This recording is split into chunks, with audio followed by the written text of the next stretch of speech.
नमस्कार मेरी प्यारी लॉयल फैमिली, मैं हूं आपका दोस्त मनीष और स्वागत है आपका हमारे राज की बात चैनल पर। आज की कहानी आपके दिल की धड़कनें तेज कर देगी।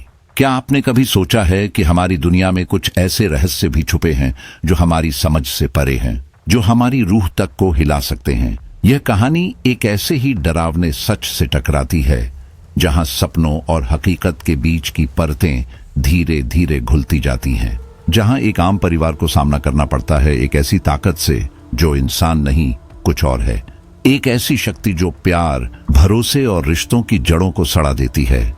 कहानी शुरू होती है प्राची और निशांत से, एक साधारण जोड़ा जिसकी जिंदगी में सब कुछ ठीक चल रहा था। एक प्यारा बेटा अजय, एक छोटा सा घर और हंसी खुशी की जिंदगी। पर एक रात उनकी जिंदगी में वह लौटी, मनीषा। वही मनीषा जो कभी मिट्टी में मिल जानी चाहिए थी, लेकिन इस डर की शुरुआत आज नहीं हुई थी। यह सब शुरू हुआ था 1 साल पहले, जब निशांत अपने गांव लौटा था। निशांत राजपूत शहर में पढ़ाई पूरी करके गांव वापस आया था। वह उन लोगों में से था जो साफ दिल और सादा जिंदगी में यकीन रखते हैं। गांव में उसका बड़ा मान था और उसी समय गांव में एक नर्तकी का आगमन हुआ। नाम था मनीषा। वह असाधारण थी, इतनी खूबसूरत कि लोग उसे देखते रह जाते। उसकी हर मुस्कान में कोई रहस्य था, हर नजर में कोई आग। गांव के हर आदमी के मन में उसके लिए चाहत थी, पर उसके मन में बस एक नाम गूंजता था, निशांत। पहली बार जब मनीषा ने उसे देखा, वह जैसे ठहर गई। उसकी सांसें भारी हो गईं। यह वही है, उसने अपनी सखी से फुसफुसाकर कहा था, जिसे मैं ढूंढ रही थी। उसकी सखी ने हंसते हुए कहा, वह तो शरीफ घर का लड़का है, तुझसे दूर ही रहेगा। मनीषा की आंखों में अजीब चमक थी। देखना, एक दिन वो मेरे बिना रह नहीं पाएगा। उसके बाद मनीषा ने जैसे हर रात उसी की कल्पना में गुजारी। उसके नृत्य, उसके गीत सब उसी के नाम पर होने लगे। गांव के लोग कहते, मनीषा की आंखें तो जैसे किसी जादू में डूबी हैं। किसी को क्या पता था कि सच में उसमें कुछ अशुद्ध, कुछ तांत्रिक छिपा था। एक रात की बात है, निशांत अपने दोस्तों के साथ फिल्म देखकर लौट रहा था।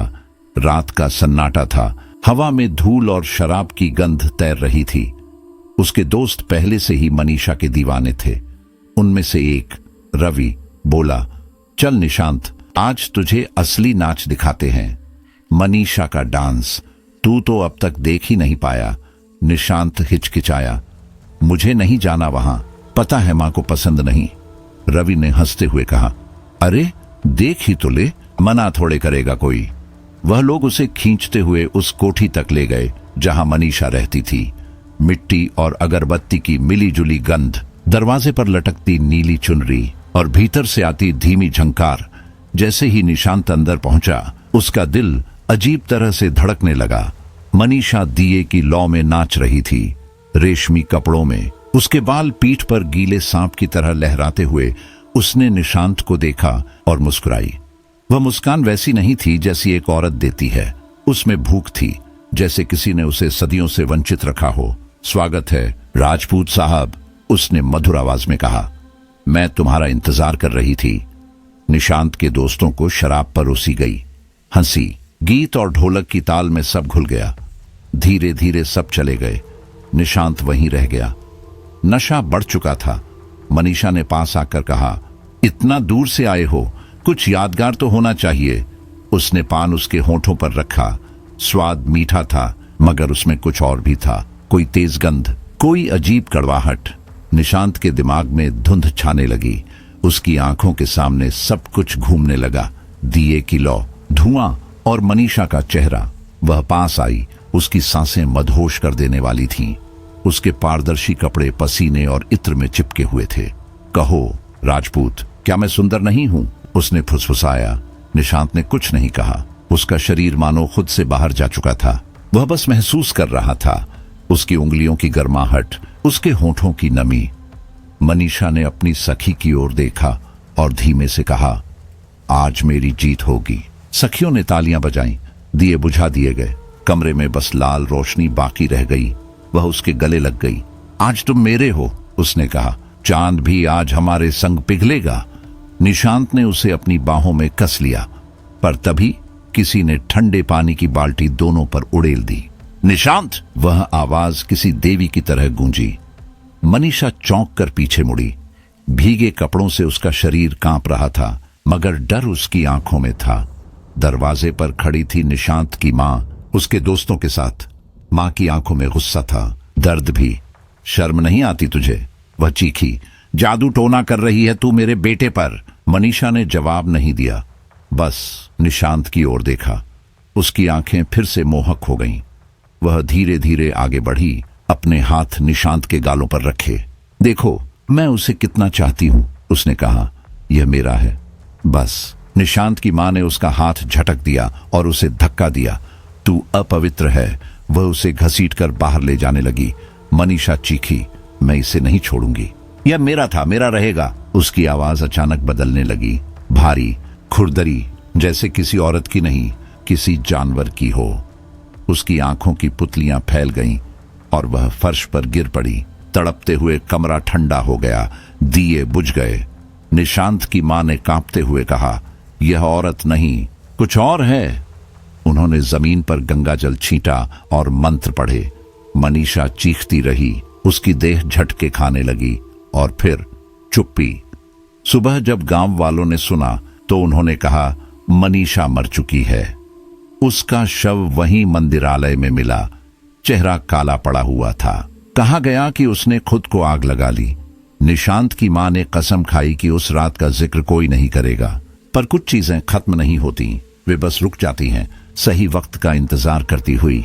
1 साल बाद निशांत अब शादीशुदा था। प्राची उसकी पत्नी थी, शांत, समझदार और बेहद प्यारी। उनका बेटा अजय 3 साल का था, हंसता खेलता बच्चा। सब कुछ ठीक था जब तक उस रात बारिश नहीं हुई। उस रात घर में अजीब सी गंध भर गई, जैसे गीली मिट्टी और जलता हुआ कपूर। प्राची ने कहा, शायद बिजली गई है, मैं मोमबत्ती जलाती हूं। पर निशांत खामोश था। उसका चेहरा पीला पड़ गया था। क्या हुआ? प्राची ने पूछा। उसने धीरे से कहा, यह गंध, ये वही है। कौन सी गंध? मनीषा की। तभी दरवाजे पर किसी ने दस्तक दी, 3 बार, धीरे मगर भारी आवाज में। प्राची ने दरवाजा खोला। बाहर कोई नहीं था, बस जमीन पर पड़े थे लाल गुलाब की पंखुड़ियां, गीली और सड़ी हुई, और हवा में वही गंध, वही जो सालों पहले निशांत के जीवन को अपवित्र कर चुकी थी। उस रात के बाद से घर में सब कुछ बदल गया। अजय अक्सर कहता, मम्मी वो आंटी फिर आई थी। प्राची घबरा जाती। कौन आंटी? वो जो पापा के कमरे के पास खड़ी रहती हैं। वो मुझे देखकर मुस्कुराती हैं। निशांत अब डर में जीने लगा था। रात को सपनों में वही चेहरा दिखता, मनीषा, आग में लिपटी मगर मुस्कुराती हुई। वह कहती, वादा किया था ना, तुम मेरे हो। एक शाम उसने आईने में देखा, अपने पीछे वही आकृति, बाल खुले, चेहरा राखसा, आंखें लाल। निशांत, उसने कहा, तुमने मुझे धोखा दिया। उसकी आवाज अब कमरे में नहीं, निशांत के दिमाग में गूंज रही थी। वह पागलपन की कगार पर था। प्राची ने डरते हुए कहा, हमें यहां से चले जाना चाहिए। लेकिन जाने की कोई जगह नहीं बची थी। और फिर एक रात प्राची ने अजय को अपने पास सुलाया और निशांत से कहा, अगर वो सच में लौटी है तो बताओ, हम क्या करें? निशांत ने सिर्फ इतना कहा, अगर वो मुझे चाहती है तो मुझे ही चाहिए होगा। उसने प्राची की ओर आखिरी बार देखा। अगर मैं वापस ना आऊं तो अजय को लेकर इस घर से चली जाना। वह बाहर गया, उस पुराने मंदिर की ओर जहां सब शुरू हुआ था। वहां अब बस राख थी, मगर हवा में वही गंध थी, और राख के बीच एक चेहरा, वही मुस्कान, वही आंखें। तुम लौट आए, उसने कहा। तुम्हें क्या चाहिए? निशांत चिल्लाया। मनीषा ने मुस्कुराकर कहा, बस वही जो अधूरा रह गया था। और उस रात के बाद निशांत कभी घर नहीं लौटा, कहते हैं। प्राची और अजय कुछ महीनों बाद गांव छोड़कर चले गए। पर हर साल बारिश की एक रात में गांव की हवाओं में वही गंध तैरती है, गीली मिट्टी, राख और इत्र की जलती खुशबू। लोग कहते हैं, अगर कोई उस गंध को महसूस करे तो समझ लेना मनीषा लौट आई है। निशांत के भीतर गुस्से का ज्वालामुखी फूट पड़ा। उसका चेहरा तपते लोहे जैसा लाल हो गया। उसने झटके से मनीषा का हाथ झटक दिया और जलती आंखों से उसे घूरते हुए बोला, हाथ मत लगाना मुझे, बाजारू औरत। हिम्मत कैसे हुई तुम्हारी हमारे साथ ऐसा करने की और मेरी माँ का अपमान करने की? नफरत है मुझे तुमसे, दूर रहो मुझसे। उसकी आवाज में इतनी तीव्रता थी कि कमरे की दीवारें भी जैसे सिहर उठीं। कान खोलकर सुन ले, वह बोला, तू चाहे कितनी भी कोशिश कर ले, तू मुझे कभी हासिल नहीं कर पाएगी। मुझे लगा था औरतें मजबूरी में ये सब करती हैं, पर तूने साबित कर दिया कि कुछ लोग औरत कहलाने के लायक ही नहीं। चल हट यहां से, मुझे यहां घुटन हो रही है। इतना कहकर निशांत वहां से निकल पड़ा। उसकी मां ने उसका हाथ पकड़ा और उसे बाहर खींच ले गई। पीछे रह गई मनीषा, आंखों में अपमान, क्रोध और एक अजीब सी पागल चमक के साथ। 1 साल बीत चुका था, पर वह रात, वह दृश्य निशांत की आंखों के सामने आज भी किसी पुराने चलचित्र की तरह घूमता रहता था। कभी वह खुद को उस कमरे में महसूस करता, कभी उस ठंडे पानी की बौछार में, और कभी मनीषा की जलती आंखों में। इतना गुमसुम क्यों बैठा है बेटा? उसकी मां की आवाज ने उसे अचानक अतीत से खींच लिया। वह चौंक कर बोला, कुछ नहीं मां, बस यूं ही, मुझसे छुपा मत। मां बोली, फिर वही पुराने ख्याल। निशांत ने एक गहरी सांस ली। मां, पिछले 10 महीनों से आप मेरी शादी के लिए लड़की ढूंढ रही हैं। हर बार कुछ न कुछ हो जाता है। कभी लड़की मना कर देती है, कभी उसके पिता, और कई बार तो उसकी आवाज टूट गई, कई बार तो लड़की की मौत ही हो जाती है। कमरे में सन्नाटा छा गया। पता नहीं आज क्या होगा। वह बोला, आप जानती हैं मां, मैं प्राची को कितना पसंद करता हूं, बस डर लग रहा है कहीं उसे भी। चुप, उसकी मां ने झटके से कहा। खबरदार, जो आज कोई अपशकुन मुंह से निकाला भी तो। इतनी ही फिक्र है तो जाकर प्राची से बात कर ले। मैं उसकी मां से बात कर लूंगी। वैसे भी शादी के लिए हॉल बुक हो चुका है। वो पीछे के कमरे में अपनी सहेलियों के साथ होगी। निशांत ने सिर हिलाया और गहरी सांस लेकर उठ खड़ा हुआ। उसके चेहरे पर डर और उम्मीद दोनों का मिश्रण था। पीछे के कमरे में हल्का गुलाबी पर्दा लहरा रहा था। अंदर इत्र और मेहंदी की महक फैली थी। हंसी की धीमी आवाजें आ रही थीं। प्राची की मां ने दरवाजा खोला और अंदर झांकते हुए कहा, थोड़ी देर के लिए बाहर जाओ बच्चों, दूल्हा दुल्हन को बात करनी है। सहेलियां हंसते हुए बाहर निकलने लगी, लेकिन प्राची ने कहा, रुको ना, तुम दोनों यहीं रहो। निशांत अंदर आया तो प्राची ने धीरे से कहा, तुम ठीक तो हो? वह बोली, पता नहीं क्यों आज दिल घबरा रहा है, कुछ अजीब सा लग रहा है, जैसे कोई बुरा साया पास हो। अरे, उसकी एक सहेली ने हंसते हुए कहा, क्या बात है जीजा जी, शादी में 2 घंटे बाकी हैं और घबराहट आपको हो रही है? डर तो हमें होना चाहिए। दूसरी सहेली ने दरवाजा बंद करते हुए कहा, जीजा जी, हम आपका डर भगा देते हैं। निशांत झेंप गया। अरे पागल हो क्या तुम लोग, मैं बस बात करने आया था। वह उठने ही वाला था कि एक सहेली ने उसका हाथ पकड़ लिया। रुकिए ना, अब तो शादी वाले हैं, उसने हंसते हुए कहा। दूसरी ने पीछे से आकर उसकी बाहों में अपनी पकड़ मजबूत कर ली। निशांत ने सोचा यह सब मजाक है। वह हंसने लगा। ठीक है, अब छोड़ो मुझे, बाद में मंडप में मिलते हैं। लेकिन तभी उसने दरवाजे की ओर देखा और उसकी सांसें थम गईं। वहां खड़ी थी प्राची, मगर वैसी नहीं जैसी कुछ देर पहले थी। लहंगे की जगह अब उसने छोटे चटकदार कपड़े पहन रखे थे। बाल खुले थे, आंखों में अजीब सी लाली थी और होठों पर एक मादक मुस्कान। वह धीरे धीरे आगे आई। उसकी चाल में कोई और ही लय थी, कुछ ऐसा जो निशांत ने कभी नहीं देखा था। प्राची, ये क्या? वह बमुश्किल बोल पाया। प्राची ने तिरछी नजरों से उसे देखा और धीमी आवाज में बोली, क्या हुआ निशांत? अब तो मेरी खूबसूरती से डर लग रहा है। उसका स्वर बदल चुका था, गहरा, मोहक और अनजान। कमरे की रोशनी मंद हो गई। इत्र की महक अब कुछ तीखी सी लगने लगी। निशांत का दिल तेजी से धड़कने लगा। वह कुछ कह पाता उससे पहले प्राची उसके बेहद करीब आ गई। आज की रात हमारी है, उसने कहा, तुम और मैं, और कोई नहीं। निशांत ने खुद को रोकने की कोशिश की, लेकिन जैसे किसी अदृश्य ताकत ने उसे अपने मोहपाश में बांध लिया। उसकी सहेलियां मुस्कुराते हुए कमरे से निकल गईं, पीछे दरवाजा बंद करते हुए। कुछ देर बाद कमरे में सिर्फ सन्नाटा और उनकी सांसों की आवाज थी। निशांत ने कभी खुद को इतना खोया हुआ महसूस नहीं किया था। वह सोच रहा था, अगर यह प्यार है तो शायद यही उसकी मंजिल है। कितनी देर बीती, पता नहीं। दरवाजे पर दस्तक हुई। प्राची की मां अंदर आईं और दोनों को देखकर मुस्कुराईं। चलो अब जल्दी करो, उन्होंने कहा। मुहूर्त में सिर्फ 1 घंटा रह गया है। प्राची अब पहले जैसी लग रही थी, चेहरे पर मासूम हंसी, आंखों में चमक। निशांत भी शांत और प्रसन्न था। मुझे अपने प्यार पर गर्व है, उसने कहा। आज जो पल मैंने तुम्हारे साथ बिताए उन्हें मैं कभी नहीं भूलूंगा। वह उठ खड़ा हुआ। मैं अब चलता हूं, मंडप में तुम्हारा इंतजार करूंगा। वह दरवाजे तक पहुंचा ही था कि प्राची ने उसका हाथ पकड़ लिया। रुको, उसने कहा। अब तो आप हमसे निकाह कबूल है ना? निशांत ठिठक गया। निकाह? वह मुस्कुराया। ये क्या मजाक है प्राची? ये कौन सी भाषा है? प्राची ने भौहें चढ़ाई।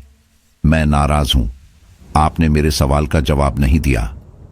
वह मुंह फुलाकर बोली, आपकी सजा यह है कि अगर आपको मुझसे शादी करनी है तो आपको मुझे अपनी शादी में खुद बुलाना होगा। निशांत मुस्कुराया। पगली, तू पहले से ही मेरी है। लेकिन उसके जाते ही प्राची के होंठों पर वह मुस्कान कुछ और हो गई, ठंडी, अजीब और बहुत पुरानी सी। उसकी आंखें एक पल को धुंधली हुईं और उनमें कोई परछाई झिलमिलाई, जैसे कोई और बहुत दूर से उसके भीतर झांक रहा हो। और बाहर हवाओं में फिर वही गंध तैरने लगी, अगरबत्ती, राख और गीली मिट्टी की, वही जो कभी मनीषा की कोठी में फैली थी। निशांत का चेहरा आग सी जल रहा था। उसने झट से मनीषा का हाथ झटका और आंखों में दर्द और गुस्सा भरकर चिल्लाया, हाथ मत लगाना। हमें छेड़ने की हिम्मत कैसे हुई तुम्हें?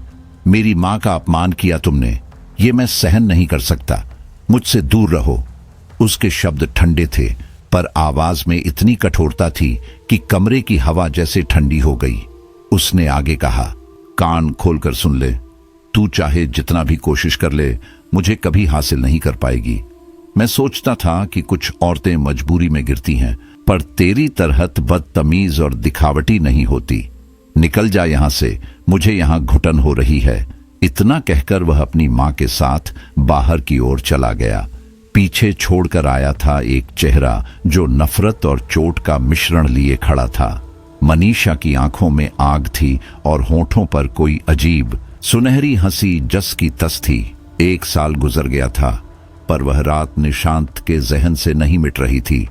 वह कई बार उसी चित्र को अपनी आंखों के सामने घुमाता, रुककर फिर वही दृश्य देखता। कभी खुद को बिस्तर पर पड़ी ठंडी चादर की तरह महसूस करता, कभी पानी की ठंडी बौछार चुभती जान पड़ती, और कभी मनीषा की आग सी झुरझुरी सी मुस्कान उसकी नींद चुराती। मां ने उसे हिलाया। इतना गुमसुम क्यों बैठा है? निशांत ठिठका। उसने आवाज में कटुता और थकावट दोनों के साथ कहा, मां, पिछले 10 महीनों से आप मेरे लिए दुल्हन ढूंढ रही हैं, पर हर बार कुछ ना कुछ अजीब हो जाता है। कोई लड़की मना कर देती है, कभी पिता की रजामंदी नहीं मिलती, और कुछ तो उल्टा ही दुखद हो गया। मां का चेहरा सिकुड़ गया। उसने रोकते हुए कहा, अब बातें बंद कर, आज की बुरी बातें मत कहो। अगर इतना डर है तो जाकर प्राची से बात कर ले, मैं उसकी मां से मिलकर आ लूंगी। हॉल पहले ही बुक है, वह पीछे के कमरे में है। पीछे का कमरा हल्की गुलाबी रोशनी से भर रहा था। इत्र की हल्की सी गंध, मेहंदी की मिट्टी और कटोरी सा गर्म खाना अभी आसपास की हवा में तैर रहा था। प्राची और उसकी सहेलियां हंसी में लिपटी थीं। दुल्हन का कमरा हमेशा अलग तरह का सन्नाटा लाता है, पर आज उसमें एक तरह की बेचैनी भी थी, जैसे कोई सोच कहीं बीच में ही रह गई हो। प्राची ने जब निशांत को देखा तो उसकी हंसी में एक अजीब चमक थी। उसने धीरे से पूछा, तुम ठीक हो? निशांत ने कहा, कुछ अजीब सा लग रहा है, हृदय अचानक तेज धड़क रहा है। उसकी सहेलियों ने मजाक उड़ाया, क्या जीजा जी, शादी में घबराहट? डर तो हमें होना चाहिए। एक सहेली ने दरवाजा बंद किया और कहा, हम आपका डर भगा देंगे। निशांत ने मुस्कुराने की कोशिश की, पर अंदर से बेचैनी घेर रही थी। तभी वह जिसे उसने देखा, उसके होश उड़ गए।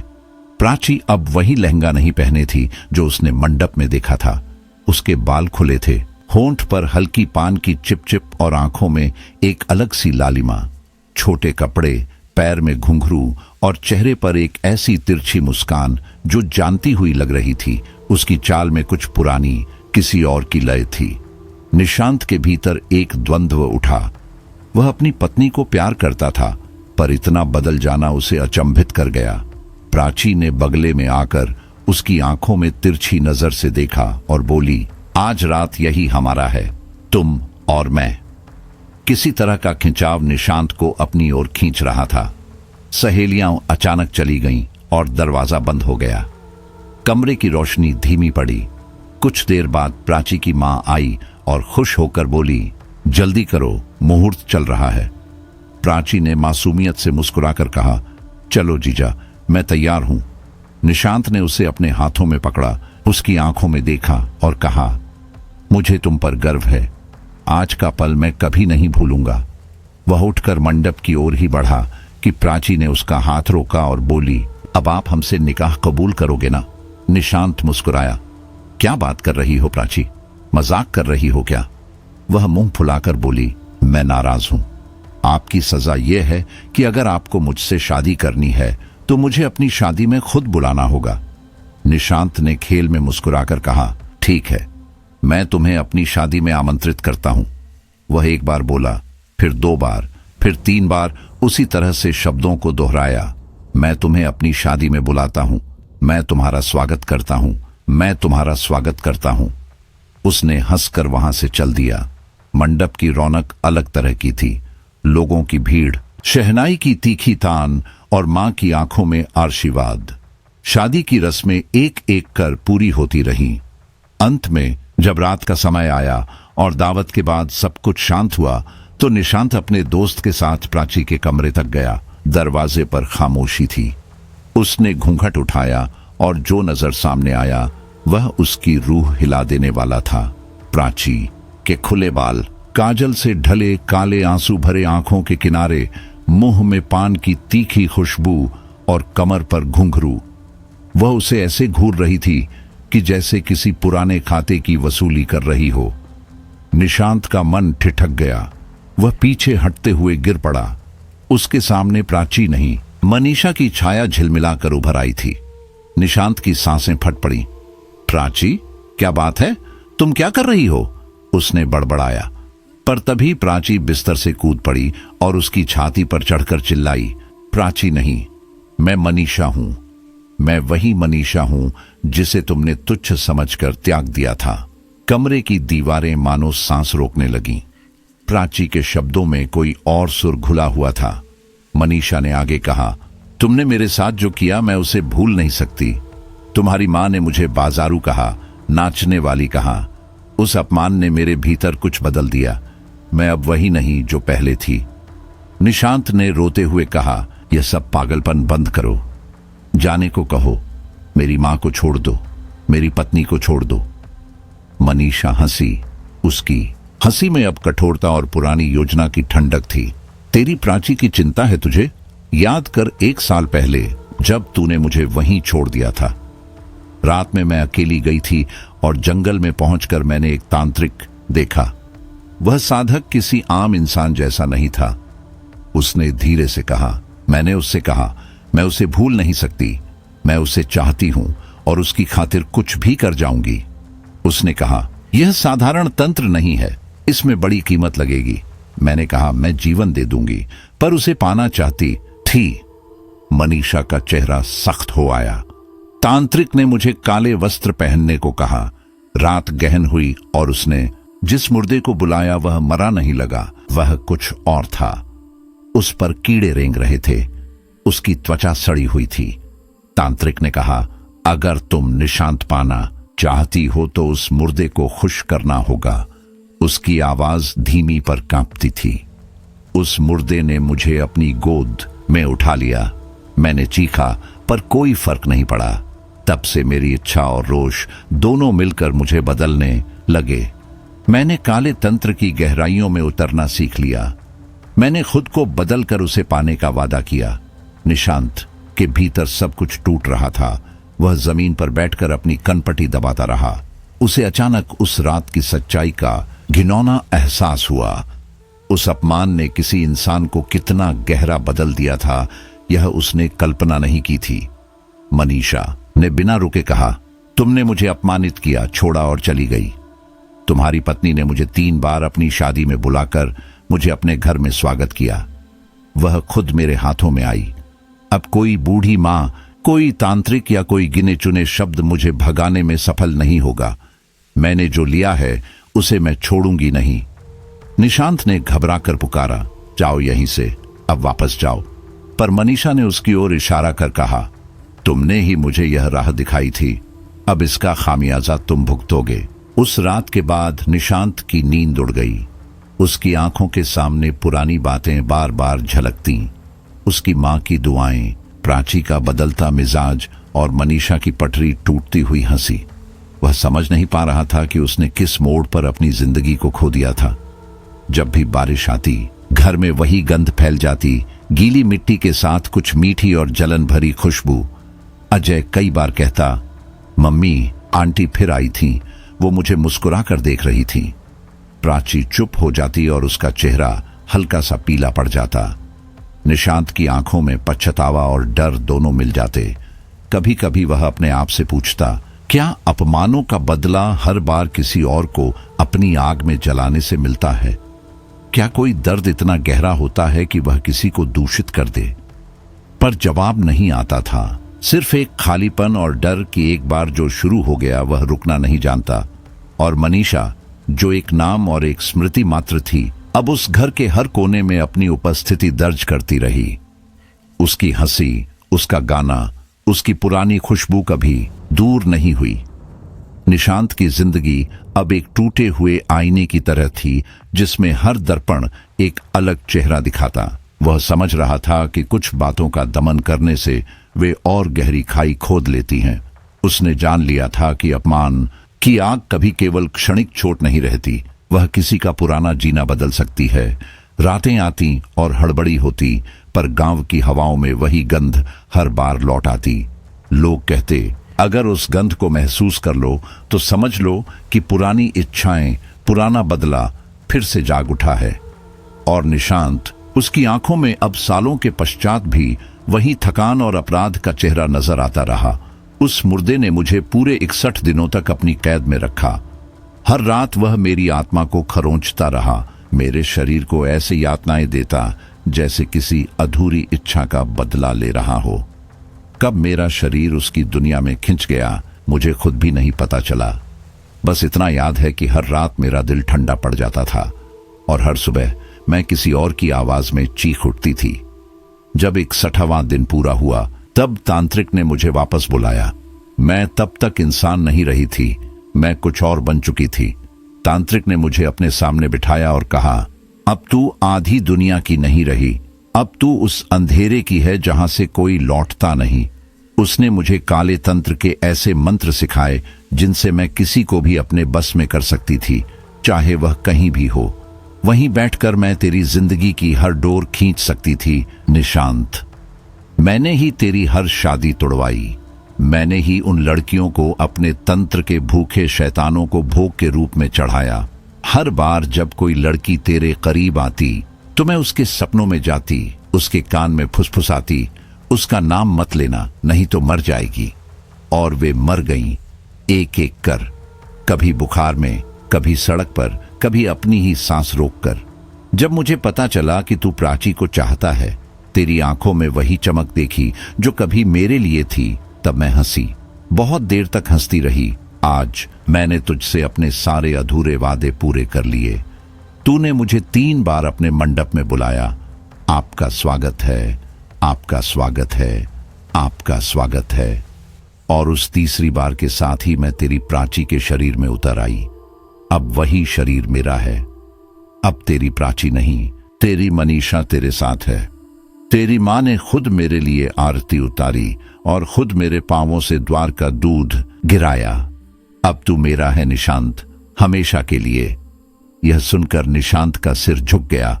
वह बुरी तरह कांप रहा था।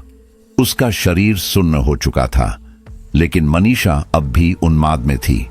उसने निशांत का हाथ पकड़कर उसे खड़ा किया और कसकर अपनी बाहों में भर लिया।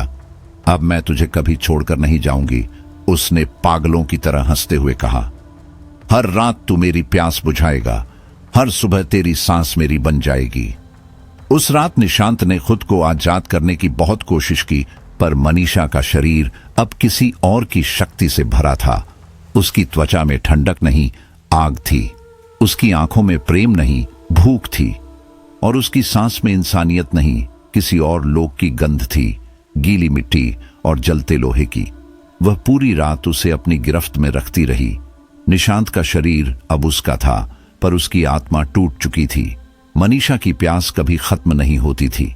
हर बार वह और विकराल रूप में लौटती, जैसे हर मिलन के साथ उसका अस्तित्व और गहरा हो रहा हो।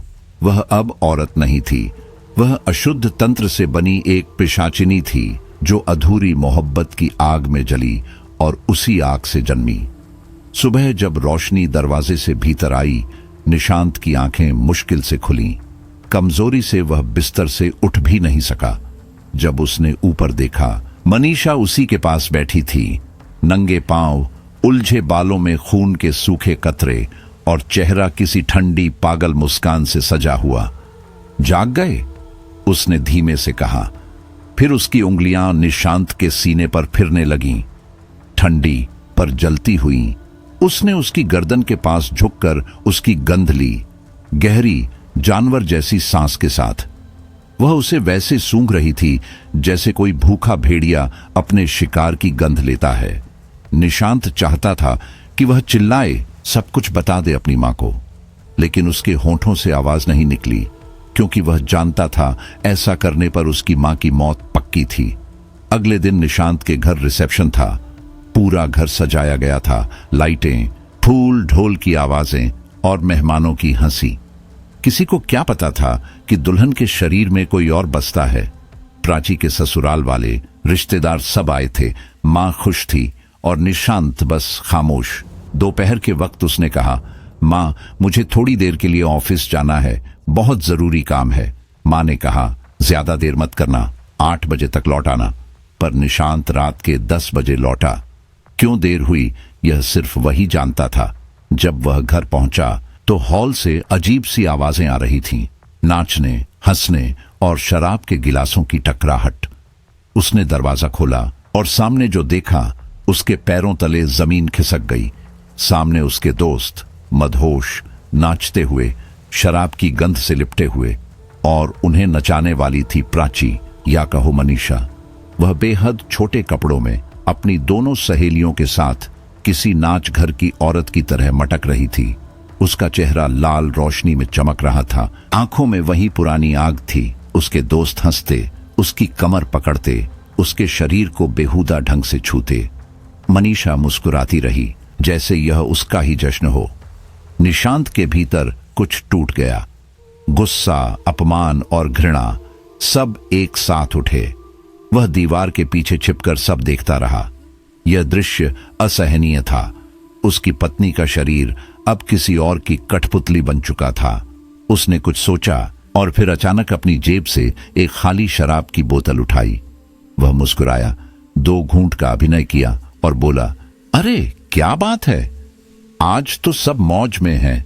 उसकी आंखें ठंडी थीं, पर चेहरा हंस रहा था।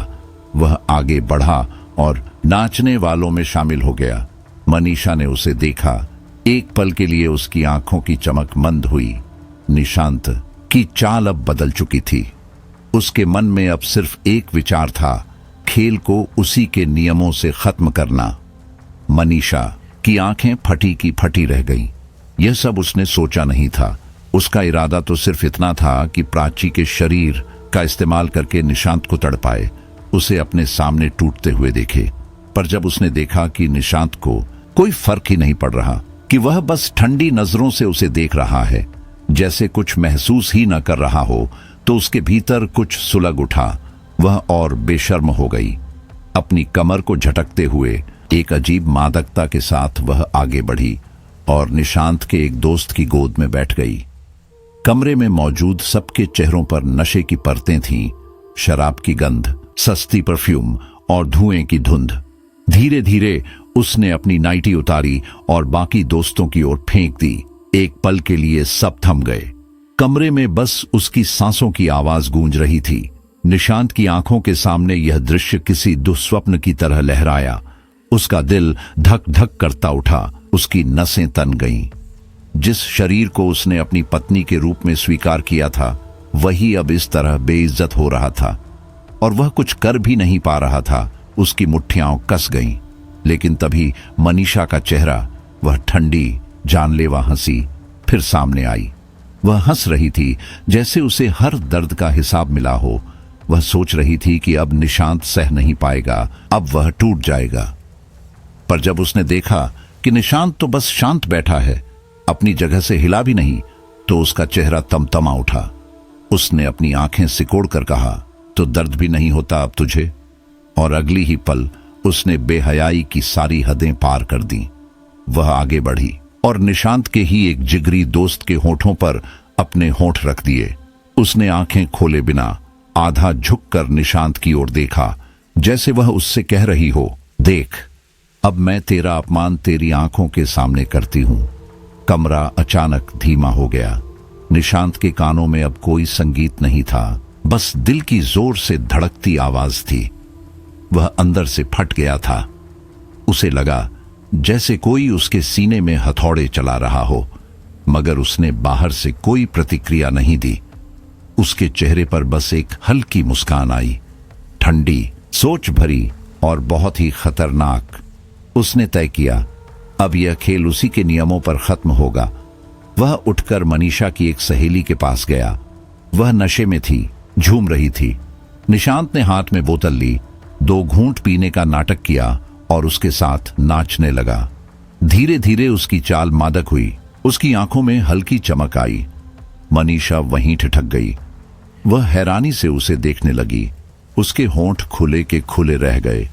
वह कुछ कहना चाहती थी पर गला सूख गया।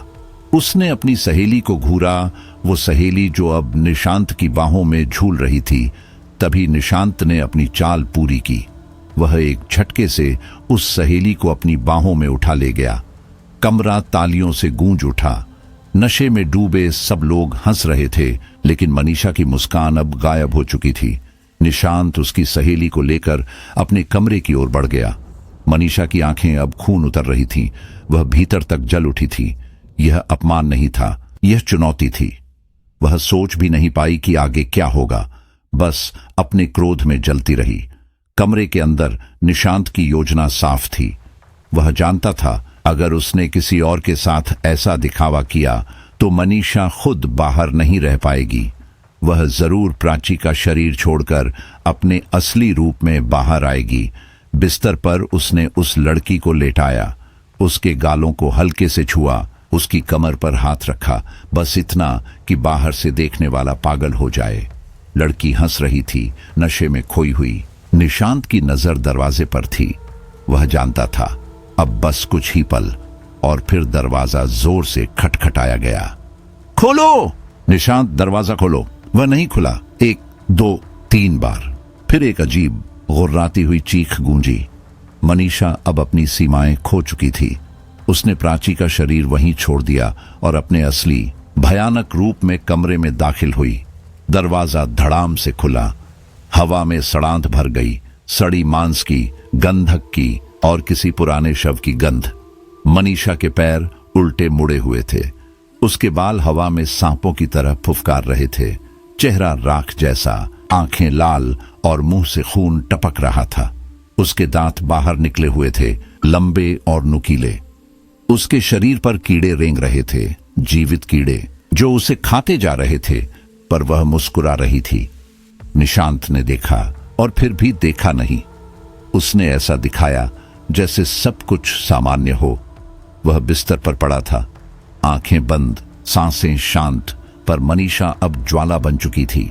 वह बिस्तर पर कूद पड़ी, सिर्फ एक आवाज, जैसे किसी भारी चीज ने फर्श को तोड़ दिया हो। बिस्तर कांप गया।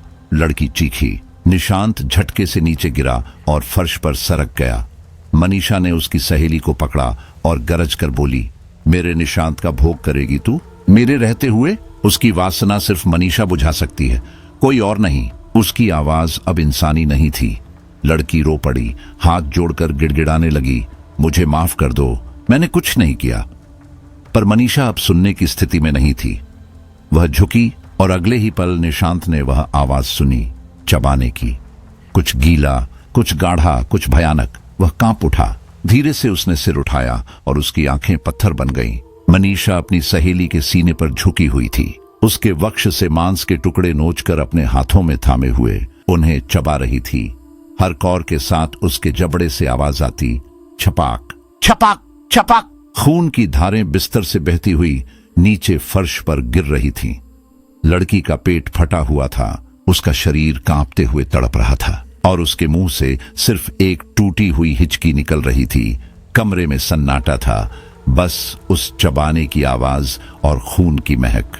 निशांत की आंखें फटी रह गईं। उसकी आत्मा जैसे कहीं गुम हो गई थी और उस पल उसे समझ आया, मनीषा सिर्फ एक औरत नहीं थी, न कोई आत्मा। वह उसके पाप, उसके अहंकार, उसके अपमान का जीवित रूप थी। एक ऐसा रूप जिसे अब कोई तंत्र, कोई मंत्र, कोई भगवान भी नहीं रोक सकता था। कमरे के अंदर से आती उस लड़की की भयावह चीख ने घर की नींव हिला दी। बाहर खड़े दोस्त, जो कुछ देर पहले नशे में झूम रहे थे, अब होश में आ चुके थे। वे दरवाजे पर जोर जोर से मुक्के बरसाने लगे। निशांत, दरवाजा खोल। भीतर मनीषा अपनी भूख में डूबी हुई थी। उसकी जीभ खून से भीगी हुई थी और उसके दांतों के बीच अब भी किसी मांस का टुकड़ा फंसा था। कमरे में हर ओर खून बिखरा था, दीवारों पर, चादर पर और फर्श पर बहता हुआ एक लाल समंदर। निशांत के भीतर का डर अब हिम्मत में बदल चुका था। उसने अपनी सांसें रोकी और बिस्तर से छलांग लगाई। वह दौड़कर दरवाजे तक पहुंचा और झटके से कुंडी खोल दी। दरवाजा खुलते ही उसके दोस्तों के चेहरे सर्द पड़ गए। नशा एक पल में गायब हो गया। सामने का दृश्य किसी नर्क से कम नहीं था। टूटी खिड़कियां, सड़े खून की गंध और बिस्तर पर पड़ी लाश जैसी सहेली का शरीर। मनीषा के होठों से अब भी खून टपक रहा था। भागो, निशांत चीखा और एक पल भी गंवाए बिना अपने बैग में हाथ डाला। वह जानता था यह वक्त ही सब कुछ तय करेगा। उसने बैग से वह छोटी शीशी निकाली, माता के मंदिर से लाया हुआ अभिमंत्रित सिंदूर, जिसे वह खास इसी पल के लिए साथ लाया था। वह जल्दी से दरवाजे की दहलीज पर सिंदूर बिखेरने लगा, एक लाल रेखा बनाते हुए। मनीषा जैसे ही आगे बढ़ने की कोशिश करती है, उसके शरीर में तेज झटका लगता है। वह एक कदम भी आगे नहीं बढ़ पाती। उसके चेहरे से धुआं उठता है, उसकी चीखें हवा को फाड़ने लगती हैं। निशांत, तूने ये ठीक नहीं किया। उसकी आवाज में एक जंगली गरज थी। मैं लौट कर आऊंगी, तू मेरा है और रहेगा। लेकिन निशांत अब उसकी तरफ नहीं देखता। वह दौड़कर प्राची के पास जाता है, जो जमीन पर अर्धनग्न हालत में बेहोश पड़ी थी। वह उसे अपनी बाहों में उठा लेता है और पर्दे से उसका शरीर ढक देता है। यार, भाभी को उठा, जल्दी भागो, उसके दोस्तों ने चिल्लाते हुए कहा। तीनों ने बिना पीछे देखे घर से भागना शुरू किया। मनीषा चीखती रही, निशांत! उसकी आवाज दीवारों में गूंजती रही, लेकिन सिंदूर की लाल रेखा किसी अग्निवलय की तरह उसे कैद कर चुकी थी। वह बार बार दरवाजे की ओर झपटती, पर हर बार झटका उसे पीछे फेंक देता और उस आखिरी चीख के साथ घर पर एक अजीब सी शांति उतर आई। खून से भीगी दीवारें धीरे धीरे अंधेरे में डूब गईं। 2 साल बाद जिंदगी जैसे पटरी पर लौट आई थी। निशांत अब अपने माता पिता और प्राची के साथ दूसरे गांव में बस गया था। प्राची 8 महीने की गर्भवती थी, चेहरे पर स्थिर मुस्कान थी। निशांत फिर से हंसना सीख रहा था। लोग सोचते सब ठीक हो गया, पर कोई नहीं जानता था कि उस रात का डर बस दबा था, मिटा नहीं। वीरपुर अब वीरान था। उस गांव पर एक साया छा गया था। लोग बिना कारण मरने लगे थे, कभी खेतों में, कभी कुओं के पास, कभी अपने ही घर में। कहते हैं रात के अंधेरे में एक औरत की आवाज सुनाई देती है, आओ, मुझे अधूरा मत छोड़ो। जो भी उस आवाज का पीछा करता, वह कभी लौट कर नहीं आता। धीरे धीरे गांव खाली हो गया। लोगों ने अपने घर, अपने खेत छोड़ दिए। वीरपुर अब बस एक नाम बन चुका था, एक मनहूस जगह जहां अब कोई नहीं रहता। लेकिन आज की रात निशांत को फिर वही बेचैनी महसूस हो रही थी। अमावस्या थी, हवा ठंडी और भारी थी। प्राची सो रही थी, पर निशांत का दिल बार बार तेज धड़क रहा था। उसे लगा जैसे कोई बहुत पुरानी निगाह फिर से उसकी ओर लौट आई है। इसी रात वीरपुर के पास के गांव में एक सरकारी पुल का काम चल रहा था। इंजीनियर राहुल को साइट का निरीक्षण करना था। उसके साथ थी उसकी नई नवेली पत्नी शालू। शादी को बस 2 महीने हुए थे। रात के 9 बज रहे थे जब उनकी गाड़ी वीरपुर के सुनसान इलाके से गुजरी। अचानक राहुल ने सुना, एक लड़की जोर जोर से रो रही है। बचाओ, कोई है, हमें बचाओ। आवाज इतनी साफ थी कि मानो पास ही किसी पेड़ के पीछे से आ रही हो। राहुल ने गाड़ी रोकी। क्या हुआ? शालू ने कांपती आवाज में पूछा। कुछ नहीं, राहुल ने कहा, शायद कोई मुसीबत में है। उसने फिर गाड़ी बढ़ाई, पर कुछ ही देर बाद आवाज फिर गूंजी, और इस बार और करीब से। बचाओ, ये दरिंदा मुझे मार देगा। शालू का चेहरा सफेद पड़ गया। बेबी, मत जाओ, मुझे डर लग रहा है। राहुल ने उसका हाथ थामा। कुछ नहीं होगा, बस देख कर आता हूं। वह गाड़ी से उतरा। हवा में ठंड बढ़ गई थी। अंधेरा इतना गहरा था कि हाथ तक नहीं दिख रहा था। और फिर आवाज गायब हो गई। अचानक बिना चेतावनी एक तूफान उठा। हवा में धूल उड़ने लगी, टहनियां टूटने लगी। राहुल ने आंखें बंद कर ली, पर धूल उसकी पलकों में भर गई। वह कुछ देख नहीं पा रहा था। राहुल! शालू गाड़ी के अंदर से चिल्ला रही थी, वापस आओ! लेकिन गाड़ी अब अपने आप लॉक हो चुकी थी। शालू ने दरवाजा खींचा, खुला नहीं। वह चीखी, पर उसकी आवाज बाहर हवा में डूब गई। राहुल को लगा जैसे कोई अदृश्य हाथ उसके कंधों को पकड़कर खींच रहा है। वह पूरी ताकत से खुद को रोकना चाहता था, पर उसके पैर अपने आप चलने लगे। उसकी सांस रुकने लगी। आंखों के आगे धुंध फैल गई। जब तूफान थमा तो उसने खुद को एक पुराने जर्जर घर के सामने पाया। दीवारों पर बेलें लिपटी थीं, खिड़कियां टूटी हुई थीं, और ऊपर छत से चमगादड़ लटक रहे थे। यह वही घर था, वीरपुर का निशांत का घर।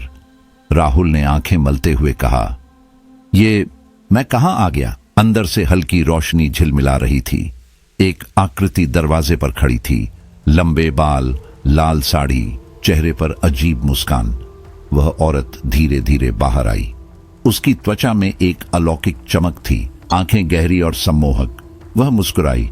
इतनी देर लगा दी, मैं कब से इंतजार कर रही थी। राहुल के होंठ कांप उठे। आप कौन हैं? वह एक कदम और आगे बढ़ी। उसके पांव जमीन को छू नहीं रहे थे। उसके चारों ओर हवा घूमने लगी और उसकी मुस्कान गहरी होती चली गई। लोग मुझे कई नामों से जानते हैं, उसने फुसफुसाया, पर तेरे लिए मैं बस मनीषा हूं। राहुल उस औरत को देखता रह गया, जैसे उसकी आंखें किसी अंधे सम्मोहन में फंस गई हों। बारिश में भीगी लाल साड़ी उसके गोरे बदन से यूं चिपकी थी जैसे कोई बेल चंदन के पेड़ से लिपट गई हो। उसके भीगे बाल कंधों से फिसलते हुए छाती तक जा रहे थे, और होंठ इतने लाल जैसे अभी अभी किसी ने उस पर रक्त की परछाई रख दी हो। उसकी आंखों में एक गहराई थी, काली, चमकती हुई और भीतर तक खींच लेने वाली। राहुल के भीतर कुछ हिल गया। दिल धड़कने लगा, सांसें तेज हो गईं। वह कुछ कदम आगे बढ़ा, फिर ठिठक गया। अचानक शालू का चेहरा उसके सामने कौंध गया। वह अपराध बोध से भर उठा। क्या कर रहा हूं मैं? उसने खुद से कहा, और पलटकर गाड़ी की ओर चल दिया। लेकिन तभी बादल फट पड़े। अचानक जैसी बारिश शुरू हुई, वैसी उसने कभी नहीं देखी थी।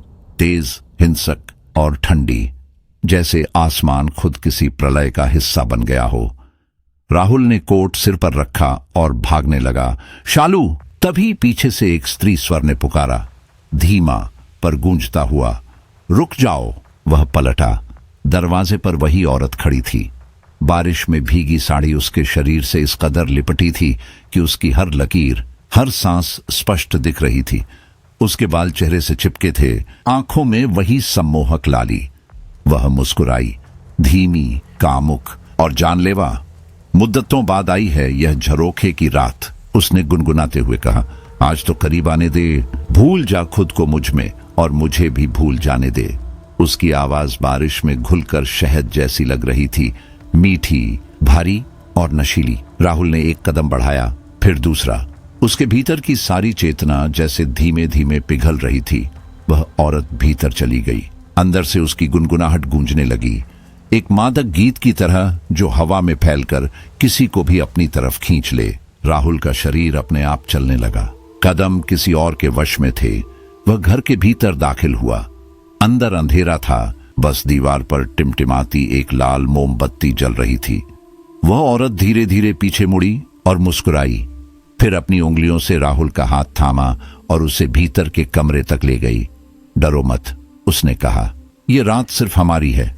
उसने राहुल को हल्के से धक्का दिया। राहुल बिस्तर पर गिर पड़ा। उसके गीले बालों की बूंदें उसके चेहरे पर गिरीं। वह नीचे झुकी, उसकी उंगलियां राहुल के सीने पर घूमने लगी। राहुल ने आंखें बंद कर लीं। उसकी सांसें गर्म थीं, उसका शरीर जल रहा था। वह अपने हाथों से उसके चेहरे से बाल हटाता है और तभी एक भयानक, हड्डियां कंपा देने वाली चीख पूरे वीरपुर में गूंज उठती है।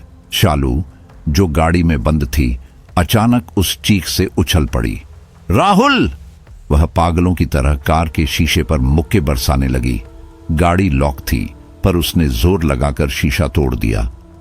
कांच के टुकड़ों से उसके हाथ लहूलुहान हो गए। वह भागती हुई उस घर की ओर दौड़ी। भीतर पहुंचते ही उसके पैरों के नीचे कुछ चिपचिपा महसूस हुआ। खून, चारों ओर सड़ांत, धुआं और नमी की गंध थी। वह चीखती हुई भीतर आई। राहुल!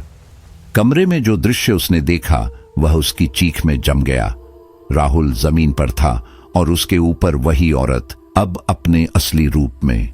चेहरा राख जैसा सफेद, आंखें जलती हुई और दांत किसी जानवर की तरह बाहर निकले हुए। वह उसके ऊपर झुकी थी और उसकी हर हरकत इतनी भयंकर थी कि समझना मुश्किल था कि वह उसे प्रेम कर रही है या निगल रही है। राहुल का चेहरा नीला पड़ गया था, आंखें उलट चुकी थीं। छोड़ दे मेरे पति को डायन! शालू ने कांपती आवाज में चीखा। उसकी चीख पर वो प्रेत हंस पड़ी, खौफनाक, ठंडी हंसी जो दीवारों से टकराकर लौट आई। छोड़ दूंगी तेरे पति को, उसने धीमे से कहा। बस तू मेरा एक काम कर दे। वह उठी और जमीन पर बनी लाल रेखा की ओर इशारा किया। इस रेखा को मिटा दे। राहुल की कराह अब और गहरी हो गई थी। उसकी छाती ऊपर नीचे हो रही थी, जैसे आखिरी सांसें चल रही हों। शालू ने एक पल को सोचा भी नहीं। वह भागकर रसोई से एक बाल्टी पानी लाई और उस लाल रेखा पर उड़ेल दी। पानी के साथ रेखा मिट गई और उसी क्षण वह गलती कर बैठी। मनीषा की प्रेतनी ने एक झटके में उसका गला पकड़ लिया। उसकी आंखें खून सी लाल थीं। शालू चीखी, राहुल! लेकिन अगली ही सांस में उसका शरीर दीवार से टकराया और जमीन पर गिर पड़ा। उसकी गर्दन से एक चटक आवाज आई। कुछ ही सेकंड में उसका शरीर दो हिस्सों में बंट गया। राहुल की आंखें फटी की फटी रह गईं। वह बिस्तर पर पड़ा, कांपता रहा, जबकि उसका दिमाग उस दृश्य को समझ भी नहीं पा रहा था। खून उसके पैरों तक बह गया था। अचानक कमरे में हवा तेज हो गई, मोमबत्तियां बुझ गईं। एक गहरी काली आंधी उठी जो घर की दीवारें तक हिला गई। फर्श फटने लगा, दरवाजे खुल गए और उसी के साथ मनीषा की प्रेतनी आजाद हो गई। वह चीखी, लंबी, कर्णभेदी और दहला देने वाली। फिर वह धुएं के गुबार में बदलकर उड़ गई। वह सीधी पहुंची अपने गुरु बटुकनाथ के पास। वह अंधेरी गुफा में यज्ञ कर रहा था। आग की लौ उसके चेहरे को पीला बना रही थी। मनीषा का चेहरा देखकर वह हड़बड़ा गया। तू अब तक जीवित है? उसने पूछा। मनीषा की आवाज टूट रही थी। गुरुजी, मैंने सब कर लिया। अब मैं निशांत को पाना चाहती हूं। मुझे उसका एहसास चाहिए, वही नशा, वही आग। बटुकनाथ का चेहरा सख्त हो गया। वह गरजा, तू अब मेरे किसी काम की नहीं रही। तुझे प्रेम नहीं था, वासना थी। तुझे मुर्दा चाहिए या निशांत? मनीषा की आंखों में आंसू तैर आए। नहीं गुरुजी, मुझे सिर्फ निशांत चाहिए। मैंने सब छोड़ दिया, पर उसका एहसास नहीं छोड़ पा रही। बटुकनाथ हंसा, ठंडी, करुण आवाज में। तू उस दिन मेरे पास आई थी जब तेरे भीतर रत्ती भर भी पवित्रता नहीं बची थी। मैंने तुझे साधन समझकर इस्तेमाल किया। तुझे खुद को दोष देना चाहिए, मुझको नहीं। मनीषा रो पड़ी। काश उस रात आपने कहा होता, अपना काम खुद कर। आपने तो मुझे उस नर मुर्दे के हवाले कर दिया जिसने मेरा भक्षण किया, जब तक मेरी आत्मा शरीर से अलग नहीं हो गई। मुझे आज भी नहीं पता मेरा शरीर कहाँ है। बटुकनाथ ने क्रोध से कहा, जा, अब मेरा समय नष्ट मत कर। मेरा अकाल यज्ञ शुरू हो रहा है। वह जाने लगी, पर उसका रोना अब विलाप में बदल गया। तेज, कर्णभेदी, पहाड़ों को कंपा देने वाला।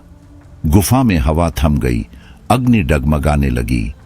बटुकनाथ की आंखें नम हो गईं। वह धीरे से उठा, आगे बढ़ा और कहा, मनीषा, रोना बंद कर, मुझे क्षमा कर दे। मैंने तुझ पर अत्याचार किया, पर अब लौट जा, क्योंकि जो तू बन चुकी है उसे यह धरती कभी स्वीकार नहीं करेगी। मनीषा की आंखों से आंसू बहते रहे, पर उसके होंठों पर एक अजीब सी मुस्कान थी। धरती नहीं तो अंधेरा ही सही, उसने फुसफुसाया, क्योंकि निशांत अब भी सांस ले रहा है और मैं अब भी उसकी प्यास। बटुकनाथ ने मनीषा की आंखों में देखा। वहां अब डर नहीं था, बस एक अजीब सी उम्मीद थी। उसने अपनी थकी आवाज में कहा, ठीक है, हम तेरी मदद करेंगे। मैं तेरे शरीर को ढूंढ निकालूंगा और विधिपूर्वक सकारात्मक शक्ति से तेरी रूह को मिलवाऊंगा। तब तू हमेशा के लिए मुक्त हो जाएगी। मनीषा की आंखें फैल गईं, उनमें एक पल के लिए चमक लौटी। वह कांपती हुई आवाज में बोली, सच गुरुजी। फिर वह उनके चरणों में गिर पड़ी। बटुकनाथ ने गहरी सांस ली और कहा, उठ बेटी, अभी बहुत कुछ करना बाकी है। वह झुककर उसे उठाने ही वाले थे कि तभी उनकी गर्दन से लटकती तंत्रमाला फिसलकर जमीन पर गिर गई। मोमबत्ती की लौ कांपी और गुफा में हवा का ठंडा झोंका आया। मनीषा ने नीचे झुकते हुए माला को देखा, फिर बटुकनाथ की ओर। उसकी आंखें पल भर में बदल गईं। उनमें कृतज्ञता नहीं, बल्कि जलता हुआ धोखा था। उसने दोनों हाथों से माला उठाई, अपने होंठों से कुछ मंत्र फुसफुसाए और तंत्र क्रिया का भयंकर प्रहार कर दिया। बटुकनाथ कुछ समझ पाते उससे पहले उसका सिर उसकी दोनों हथेलियों के बीच जकड़ गया। वह छटपटाया, उसकी आंखों से खून की बूंदें टपकने लगीं। अगले ही पल उसकी गर्दन से रक्त का फव्वारा फूटा और वह मनीषा के चेहरे पर छिटक गया। मनीषा के चेहरे पर अब एक पागलपन भरी मुस्कान थी। वह जोर जोर से हंसने लगी, हंसी जो गुफा की दीवारों में गूंजती रही। तेरा ताली वाला तंत्र प्रयोग तुझ पर ही भारी पड़ गया गुरुजी, वह चिल्लाई। मैं तुझसे ज्यादा ताकतवर निकली। यह तेरा नहीं, मेरा पहला प्रयोग था और देख कितनी सफलता से पूरा हुआ। बटुकनाथ का शरीर वहीं ढह गया। उसकी माला अब मनीषा के गले में थी। उसने खून से सना हाथ अपने माथे पर लगाया। मरते मरते भी मुझे अपने गुरु पर गर्व है, क्योंकि उसने मुझे राक्षसी बनने का हुनर सिखाया। फिर वह गुफा से बाहर निकली। बाहर का आसमान स्याह था। वह उस पेड़ के पास पहुंची जो गांव के सबसे ऊंचे स्थान पर था। एक पुराना बरगद जिसकी शाखाएं किसी सर्प की तरह झूल रही थीं।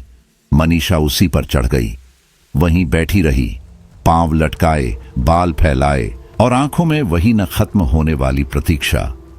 17 साल बीत चुके हैं। गांव बदल गया, लोग बदल गए, पर मनीषा नहीं। वह अब भी उसी बरगद पर बैठी है। रात के सन्नाटे में उसकी कर्कश हंसी पहाड़ियों तक गूंजती है। कभी हवा में लहराते बालों के बीच से उसकी लाल आंखें चमकती हैं। कभी वह राहगीरों को अपनी आवाज से बुलाती है, रुको जरा, बात तो सुनो। कई बार वह किसी मासूम स्त्री या बच्ची की आवाज निकालती है। जो भी उस आवाज के पीछे जाता है वह फिर कभी लौट कर नहीं आता। कई जवान लड़के उस रास्ते से गुजरे। किसी ने साहस दिखाने की कोशिश की, किसी ने यह सोचकर ठहराव किया कि कोई मदद मांग रहा है, लेकिन सबकी कहानी वहीं खत्म हो गई। मनीषा अब उनकी रूहों से अपनी प्यास बुझाती है और उनके रक्त से अपने अस्तित्व को नया जीवन देती है। निशांत को खोजने के जुनून में उसने अब तक उसके 8 दोस्तों को मौत के घाट उतार दिया। हर एक को उसने क्रूरता से मारा और फिर काले तंत्र से उन्हें अपने मुर्दा अनुयायी बना लिया। वे अब उसकी छाया में जीते हैं, काले सड़े हुए शरीर जिनकी आंखों में अब भी अजीब सी जीवित चमक है। पर निशांत अब भी नहीं मिला। उधर निशांत की जिंदगी अब शांत हो चुकी थी। वह शहर में एक छोटे से घर में रहता था, प्राची के साथ और उनके 16 साल के बेटे अजय के साथ। 2 साल पहले उसके माता पिता का देहांत हो गया था। अब बस यही छोटा परिवार उसके जीवन का केंद्र था। वह अपनी पुरानी जिंदगी भूल चुका था और शायद भूलना चाहता था। उसने वीरपुर का नाम तक नहीं लिया किसी से। निशांत के भीतर अब बस एक डर बाकी था कि अगर कभी उसकी बेटी हुई तो मनीषा की आत्मा उसे नुकसान पहुंचा देगी। शायद इसी कारण जब उसे बेटा हुआ था उसने उसे अपनी किस्मत की सबसे बड़ी राहत माना। सब कुछ सामान्य चल रहा था। एक दिन तक उस शाम निशांत ऑफिस से थका हुआ लौटा। उसने बैग सोफे पर रखा और किचन से पानी लेकर बैठ गया।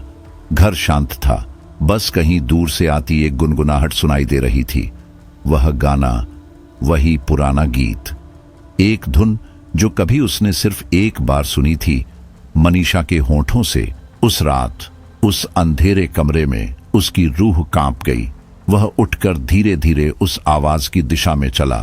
वह धुन अब और साफ सुनाई दे रही थी। वह अजय के कमरे से आ रही थी। उसने दरवाजे की ओट से देखा। अजय शीशे के सामने खड़ा था। उसकी आंखें बंद थीं और वह पूरे जोश के साथ वही गीत गा रहा था। गाने के शब्द वही, लय वही, बस आवाज एक किशोर की थी। निशांत की आंखें फैल गईं। वह झटके से अंदर गया और चिल्लाया, ये क्या गाना गा रहा है तू? कहां से सीखा? अजय चौंक गया।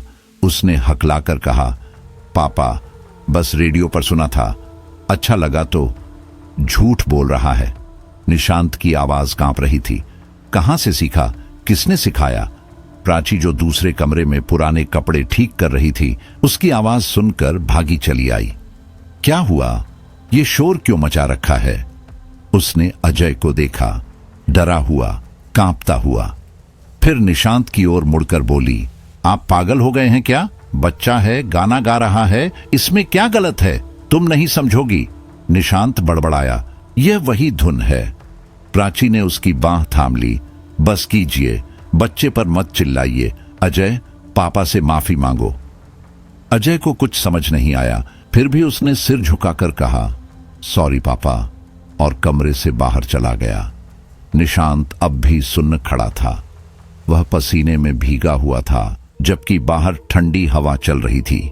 उसे लगा जैसे कोई फिर से उसकी जिंदगी में लौट आया हो। अगले दिन ऑफिस में उसके साथी बातें कर रहे थे। सुना तूने? एक बोला, उस बार में नई डांसर आई है, कमाल की खूबसूरत है, सब कहते हैं उसकी आंखों में नशा है। दूसरा बोला, आज रात चलते हैं यार, तू भी चल, घर पर बहाना बना लेना। निशांत के भीतर कुछ हिल गया। उसके होंठ सूख गए। वह बोला, मुझे ऐसी जगहों में कोई दिलचस्पी नहीं। दोस्त हंस पड़े। अरे बस देखने चल, कहते हैं जब वह नाचती है तो कोई भी नजर नहीं हटा पाता। निशांत ने नजरें झुका ली, पर उसके दिमाग में बस एक ही बात गूंज रही थी, जब वह नाचती है तो कोई भी नजर नहीं हटा पाता। उसे लगा कहीं वही तो नहीं, वही आवाज, वही अंधेरा। वह फिर लौट आई है। निशांत की बेचैनी कल रात से ही बढ़ी हुई थी। अजय की हरकतें उसे भीतर तक विचलित कर चुकी थीं। अब जब उसने अपने ऑफिस के साथियों से उस रहस्यमयी डांसर के बारे में सुना, तो उसके मन में एक गहरी नकारात्मकता उतर आई। वह मुस्कुराया भी नहीं, बस सिर हिलाते हुए बोला, नहीं यार, मुझे नहीं जाना, मुझे ऐसे तमाशों से नफरत है। उसके दोस्तों ने हंसते हुए कहा, निशांत, तू तो हमेशा से बोर था। पर वह चुप रहा। उसे लग रहा था कि ये बातें किसी अनजाने खतरे की आहट हैं। अगली सुबह जब उसने अखबार खोला तो उसके हाथ कांप गए। मुख्य पन्ने पर बड़ी हेडलाइन थी, शहर में युवकों की रहस्यमयी गुमशुदगी, कोई सुराग नहीं। रिपोर्ट में लिखा था कि पिछले कुछ हफ्तों में दर्जनों जवान लड़के गायब हो चुके हैं। सीबीआई तक जांच में जुटी थी, पर अब तक किसी का पता नहीं चला। लड़कों के घर वाले दर दर भटक रहे थे, फोन बंद, लोकेशन गायब, जैसे ये लोग कभी अस्तित्व में ही नहीं थे। निशांत की उंगलियां ठंडी हो गईं। उसने गिलास में पानी डाला, लेकिन होठों तक नहीं पहुंचा सका। कहीं यह सब मनीषा का ही तो खेल नहीं? उसके दिमाग में बार बार वही शक घूमता रहा। इसी बीच अजय अपने 3 दोस्तों के साथ डाइनिंग टेबल पर आ बैठा। सब हंसी मजाक में जुट गए, पर निशांत चुप था। उसकी निगाहें बस अजय पर टिकी रहीं। अजय हंस रहा था, बातें कर रहा था, पर उसके चेहरे में कुछ अलग था। आंखों के नीचे हल्के काले घेरे, चेहरे पर एक अजीब सी चमक, और हर बार जब वह मुस्कुराता, उसकी आंखों में किसी और का प्रतिबिंब झिलमिला जाता। निशांत कुछ पूछने ही वाला था कि तभी प्राची रसोई से बाहर आई। उसके हाथ में पराठे की थाली थी और चेहरे पर वही पुरानी नरमी। वह बोली, क्या हुआ, सब चुप क्यों हैं? फिर उसने अजय की ओर देखा। ओह मेरे बच्चे, पापा की डांट से इतना बुरा लग गया क्या? पूरी रात रोते रहे ना तुम? देखो, आंखों के नीचे काले घेरे पड़ गए हैं, ठीक से सोया भी नहीं। निशांत ने ध्यान से देखा। प्राची की बात सही थी। पर उसके लिए वह सामान्य चिंता नहीं थी। उसे ऐसा लगा जैसे ये थकान नहीं, कुछ और है, जैसे अजय के शरीर से कोई और शक्ति धीरे धीरे उसकी ऊर्जा खींच रही हो। वह घबराया पर खुद को रोक लिया। कुछ नहीं, उसने बुदबुदाया, बस ऑफिस के लिए देर हो रही है। उसने नाश्ता अधूरा छोड़ा और निकल गया। ऑफिस में पहुंचकर वह अपने साथियों से फिर उस डांसर के बारे में पूछताछ करने लगा, पर जितनी कोशिश की उतनी बातें उलझती गईं। किसी को उसका असली नाम नहीं पता था, किसी ने उसका चेहरा ठीक से नहीं देखा था। कहते हैं जब वह मंच पर आती है तो जैसे चारों ओर धुंध छा जाती है। अरे हाँ, एक साथी बोला, कल तो उसका शो रद्द हो गया। रद्द? क्यों? पता नहीं, बार में कहा गया कि वो अचानक बीमार हो गई। निशांत की सांस थम गई। बीमार, यह वही शब्द था जो उसके दिमाग में गूंजा, जैसे कोई पुरानी याद फिर लौट आई हो। उसने सिर झटककर खुद को संभालने की कोशिश की और काम में लग गया, पर भीतर कुछ टूटा हुआ था। उसे लग रहा था कि इन घटनाओं की डोर उसके अतीत से बंधी है। कहीं न कहीं मनीषा फिर से लौट आई है। उसी बीच उसका फोन बजा। स्क्रीन पर प्राची का नाम चमक रहा था। उसने तुरंत कॉल उठाया। प्राची, मुझे तुमसे बहुत जरूरी बात करनी है। पर प्राची ने बीच में ही कहा, सुनिए, मैं आज शाम की ट्रेन से मायके जा रही हूं। भैया का फोन आया है, मां की तबीयत ठीक नहीं है। क्या? निशांत चौंका। कितने दिन के लिए? शायद 2-3 दिन लगेंगे। चिंता मत कीजिए, मैं मां से मिलकर जल्दी लौट आऊंगी। निशांत ने कुछ सोचकर कहा, ठीक है, ध्यान रखना। कॉल कटते ही उसके मन में एक बेचैनी घर कर गई। शायद उसे राहत महसूस होनी चाहिए थी, लेकिन अजीब तरह से घर खाली होने का विचार उसे डराने लगा। रात को जब वह घर लौटा तो घर में सन्नाटा था, सिर्फ लाइट की हल्की टिमटिमाहट और दीवारों पर झूलती परछाइयां। अजय अकेला था। वह लिविंग रूम में मोबाइल पर कुछ देख रहा था। निशांत ने पास आकर कहा, क्या देख रहे हो? अजय ने स्क्रीन तुरंत बंद कर दी। कुछ नहीं पापा, बस म्यूजिक। म्यूजिक? निशांत ने मन ही मन दोहराया। उसने धीरे से पूछा, बेटा, क्या तुमने इस इलाके में किसी डांसर के प्रोग्राम के बारे में सुना है? अजय चुप हो गया। उसके चेहरे पर हल्की मुस्कान आई और फिर गायब हो गई। नहीं पापा, उसने सपाट स्वर में कहा, मैं किसी डांसर को नहीं जानता। निशांत ने उसके चेहरे को गौर से देखा। वह झूठ बोल रहा था, पर उसकी आंखें बिल्कुल खाली थीं। वह कुछ देर चुप रहा, फिर बोला, ठीक है, चलो डिनर करते हैं। दोनों ने साथ में खाना खाया। घर अजीब खामोश था। घड़ी की टिक टिक ही सिर्फ सुनाई दे रही थी। अगर तुम्हें डर लगे तो आज मेरे साथ सो जाना, निशांत ने कहा। अजय ने तुरंत हामी भर दी, कुछ ज्यादा ही जल्दी। उसके चेहरे पर हल्की सी चमक उभरी। निशांत ने सोचा, कम से कम अब खुलकर बात करने का मौका मिलेगा। थोड़ी देर बाद दोनों सो गए। धीरे धीरे कमरे में अंधेरा और गहराता गया। बाहर हवा बह रही थी, पर भीतर सब कुछ असामान्य रूप से स्थिर था। रात के करीब 2 बजे निशांत को अचानक अजीब सा एहसास हुआ। उसे लगा जैसे कोई बहुत नर्म ठंडी उंगलियां उसके शरीर पर घूम रही हों। पहले उसे लगा कि प्राची होगी, पर तुरंत याद आया, वह तो घर पर ही नहीं है। उसने हल्के से आंखें खोली। कमरे में धुंधली रोशनी थी। अजय दूसरी तरफ मुंह के सो रहा था। निशांत ने खुद को समझाया, शायद सपना होगा, और फिर से आंखें बंद कर ली। लेकिन लगभग 1 घंटे बाद जब घड़ी ने 3 बजाए, उसके कानों में किसी का गाना गूंजा, धीमे फुसफुसाते हुए पर बेहद जहरीले शब्दों में। वही धुन, वही स्वर। निशांत का दिल धड़कने लगा। उसने झटके से आंखें खोली और देखा अजय उठकर उसे देख रहा था। उसकी आंखें आधी खुली थीं, पर उनमें एक अजीब सी लाली थी। चेहरा शांत, पर नजरें तीखी।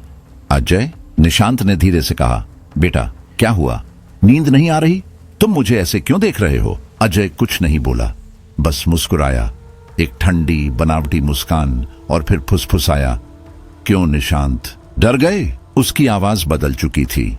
वह अब अजय की नहीं थी, वह वही थी, वही पुरानी मादक भूतिया आवाज, मनीषा की।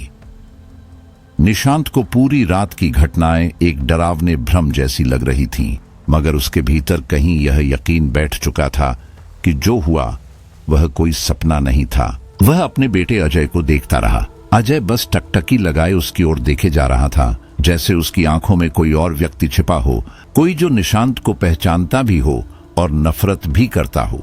उसके चेहरे पर एक ऐसी शांति थी जो सामान्य नहीं लग रही थी, बल्कि ऐसी थी जैसे किसी भूखी आत्मा को अब अंततः अपनी प्यास बुझाने का अवसर मिला हो। निशांत के भीतर गुस्सा और भय एक साथ उभरे। उसने अजय को कंधों से पकड़कर झंझोड़ दिया। क्या कर रहे हो ये तुम? अजय ने अचानक पलकें झपकाईं, जैसे गहरी नींद से कोई बाहर आया हो। वह मासूमियत से बोला, क्या हुआ पापा? क्यों उठाया मुझे नींद से? फिर बिना कुछ समझे वह उसी बचपन की आदत में लौट आया। पापा के सीने से चिपककर बच्चे की तरह आंखें बंद कर लीं। निशांत कुछ देर तक उसकी धड़कन सुनता रहा, बिल्कुल सामान्य, शांत। वह गहरी सांस लेकर खुद को शांत करता है और उसके बालों पर हाथ फेरता है। उसे याद आता है जब अजय 2 साल का था, तब भी वह यूं ही उसकी गोद में सो जाता था। वह सब भूलकर फिर से उसे सुलाने लगता है। कुछ देर बाद निशांत की भी आंखें भारी होने लगती हैं और वह गहरी नींद में चला जाता है। लेकिन वह नींद ज्यादा देर तक टिकती नहीं। करीब 2 घंटे बाद उसे महसूस होता है कि कोई उसके बहुत करीब है, इतना करीब कि उसकी सांसें उसके सीने से टकरा रही हैं। उसकी छाती पर किसी के हाथ हैं, नरम, नाजुक, पर गर्म और अनजान। वह एहसास किसी बच्चे का नहीं था, वह एक परिपक्व स्त्री का था। निशांत की सांसें रुक रुक कर चलने लगीं। उसकी आंखें आधी खुली, फिर झटके से पूरी। कमरा अंधेरे में डूबा था। सिर्फ खिड़की से आती हल्की नीली रोशनी में वह कुछ आकार देख पा रहा था। उसने बिना हिले देखा, कोई उसके पास लेटा है। लंबे बाल, ढका चेहरा और शरीर जो उसकी छाती से लगा हुआ था। वह ठिठक गया। धीरे धीरे उसने हाथ बढ़ाया और अजय की तरफ देखा। अजय तो दूसरी ओर पीठ किए सो रहा था। तो फिर ये, उसकी सांस गले में अटक गई। उसने कांपते हुए स्विच ऑन किया। रोशनी फैली और उसने देखा उसके पास जो लेटी थी वह कोई और थी। काले बाल उसके चेहरे पर झूल रहे थे, पर चेहरा पूरी तरह छिपा था। उसकी सांसें बहुत भारी और तेज थीं। निशांत धीरे धीरे झुका, बालों के बीच से चेहरा देखने की कोशिश की और अगले ही पल उसकी आंखें फैल गईं। वह जोर से चीख उठा। वह एक औरत थी, पर उसकी त्वचा सड़ी हुई, राख जैसी। आंखों की जगह 2 गहरे धन से गड्ढे और होंठों के कोने से खून की पतली रेखा बह रही थी। उसका हाथ अब भी निशांत की छाती पर था। वह पीछे हटकर गिर पड़ा। उसकी सांसें फूल गईं। कमरा फिर अंधेरे में डूब गया, जैसे लाइट अपने आप बंद हो गई हो। वह कांपते हुए उठा, कमरे की ओर भागा, पर वहां अब कोई नहीं था। बिस्तर खाली था, सिर्फ सिलवटें थीं, जैसे वहां कोई लेटा ही नहीं था। निशांत के माथे पर ठंडा पसीना छलक आया। अगर अजय यहां नहीं था तो वह हड़बड़ाकर अजय के कमरे की ओर भागा। अजय अपने बिस्तर पर गहरी नींद में था, बिल्कुल शांत। उसका चेहरा वैसा ही मासूम था जैसे कुछ हुआ ही न हो। निशांत के शरीर में सिहरन दौड़ गई। उसके पैर कांप रहे थे। तो फिर मेरे साथ बिस्तर पर कौन था? वह दीवार से टिककर खड़ा हो गया। आंखों में घबराहट थी। कमरे में हवा भारी लगने लगी। फिर धीरे धीरे उसने महसूस किया कोई उसके पीछे खड़ा है। उसका गला सूख गया। उसने मुड़ने की हिम्मत नहीं की। तभी किसी ने उसके कंधे पर हाथ रखा। पापा! निशांत जोर से पलटा। वह अजय था। क्या हुआ पापा? उसने पूछा। आप इतना चौंक क्यों गए? निशांत बस उसे देखता रहा, बिना पलक झपकाए। वह कुछ बोल नहीं पा रहा था। अजय ने फिर पूछा, क्या हुआ पापा? लेकिन इस बार निशांत ने कुछ नहीं कहा। वह अजय को जोर से गले लगा लिया। अजय ने थोड़ा झिझक कर कहा, पापा, आपने कोई बुरा सपना देखा है ना? निशांत का शरीर कांप रहा था। अजय ने धीरे से मुस्कुराते हुए कहा, कोई बात नहीं पापा, मैं हूं ना, सब ठीक है। चलिए, सुबह के 4 बज रहे हैं। आज हम दोनों बाप बेटे मॉर्निंग वॉक पर चलते हैं, आपको अच्छा लगेगा। निशांत ने कुछ नहीं कहा, बस सिर हिला दिया। दोनों बाहर निकल आए। हवा ठंडी थी, सन्नाटा गहरा। सड़क पर कहीं कहीं स्ट्रीट लाइट टिमटिमा रही थी। दोनों धीरे धीरे चलते रहे। अजय आगे था, निशांत पीछे।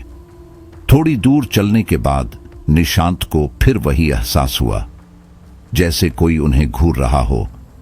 हर पेड़, हर मोड़, हर छाया में उसे लगता कि कोई है जो सिर्फ उसी को देख रहा है। वह बार बार पीछे मुड़ता, पर वहां कुछ नहीं होता।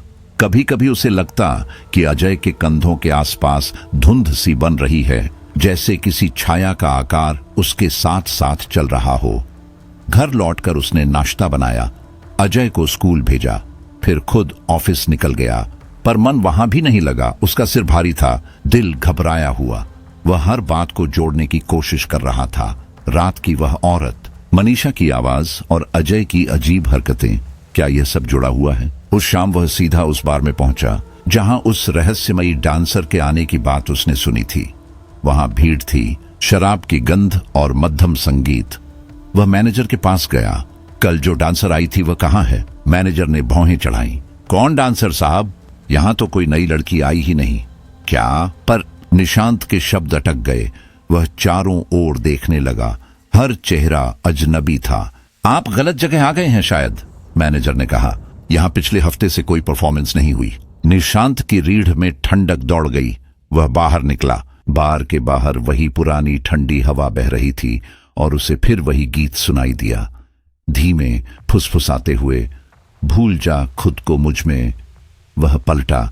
सड़क पर कोई नहीं था, सिर्फ अंधेरा और हवा में हल्की सी महक, वही जो उसने बरसों पहले महसूस की थी जब मनीषा आखिरी बार हंसी थी। बार की भीड़, शराब की गंध और रात की हल्की नमी के बीच भी निशांत का सिर अब बस एक ही चीज सोच रहा था, सच। वह हार नहीं मान सकता था।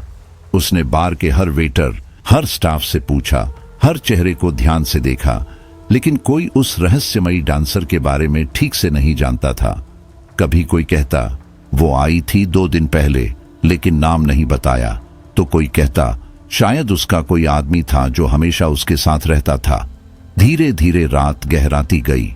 निशांत के कदम थक चुके थे लेकिन उसका मन अब भी भाग रहा था।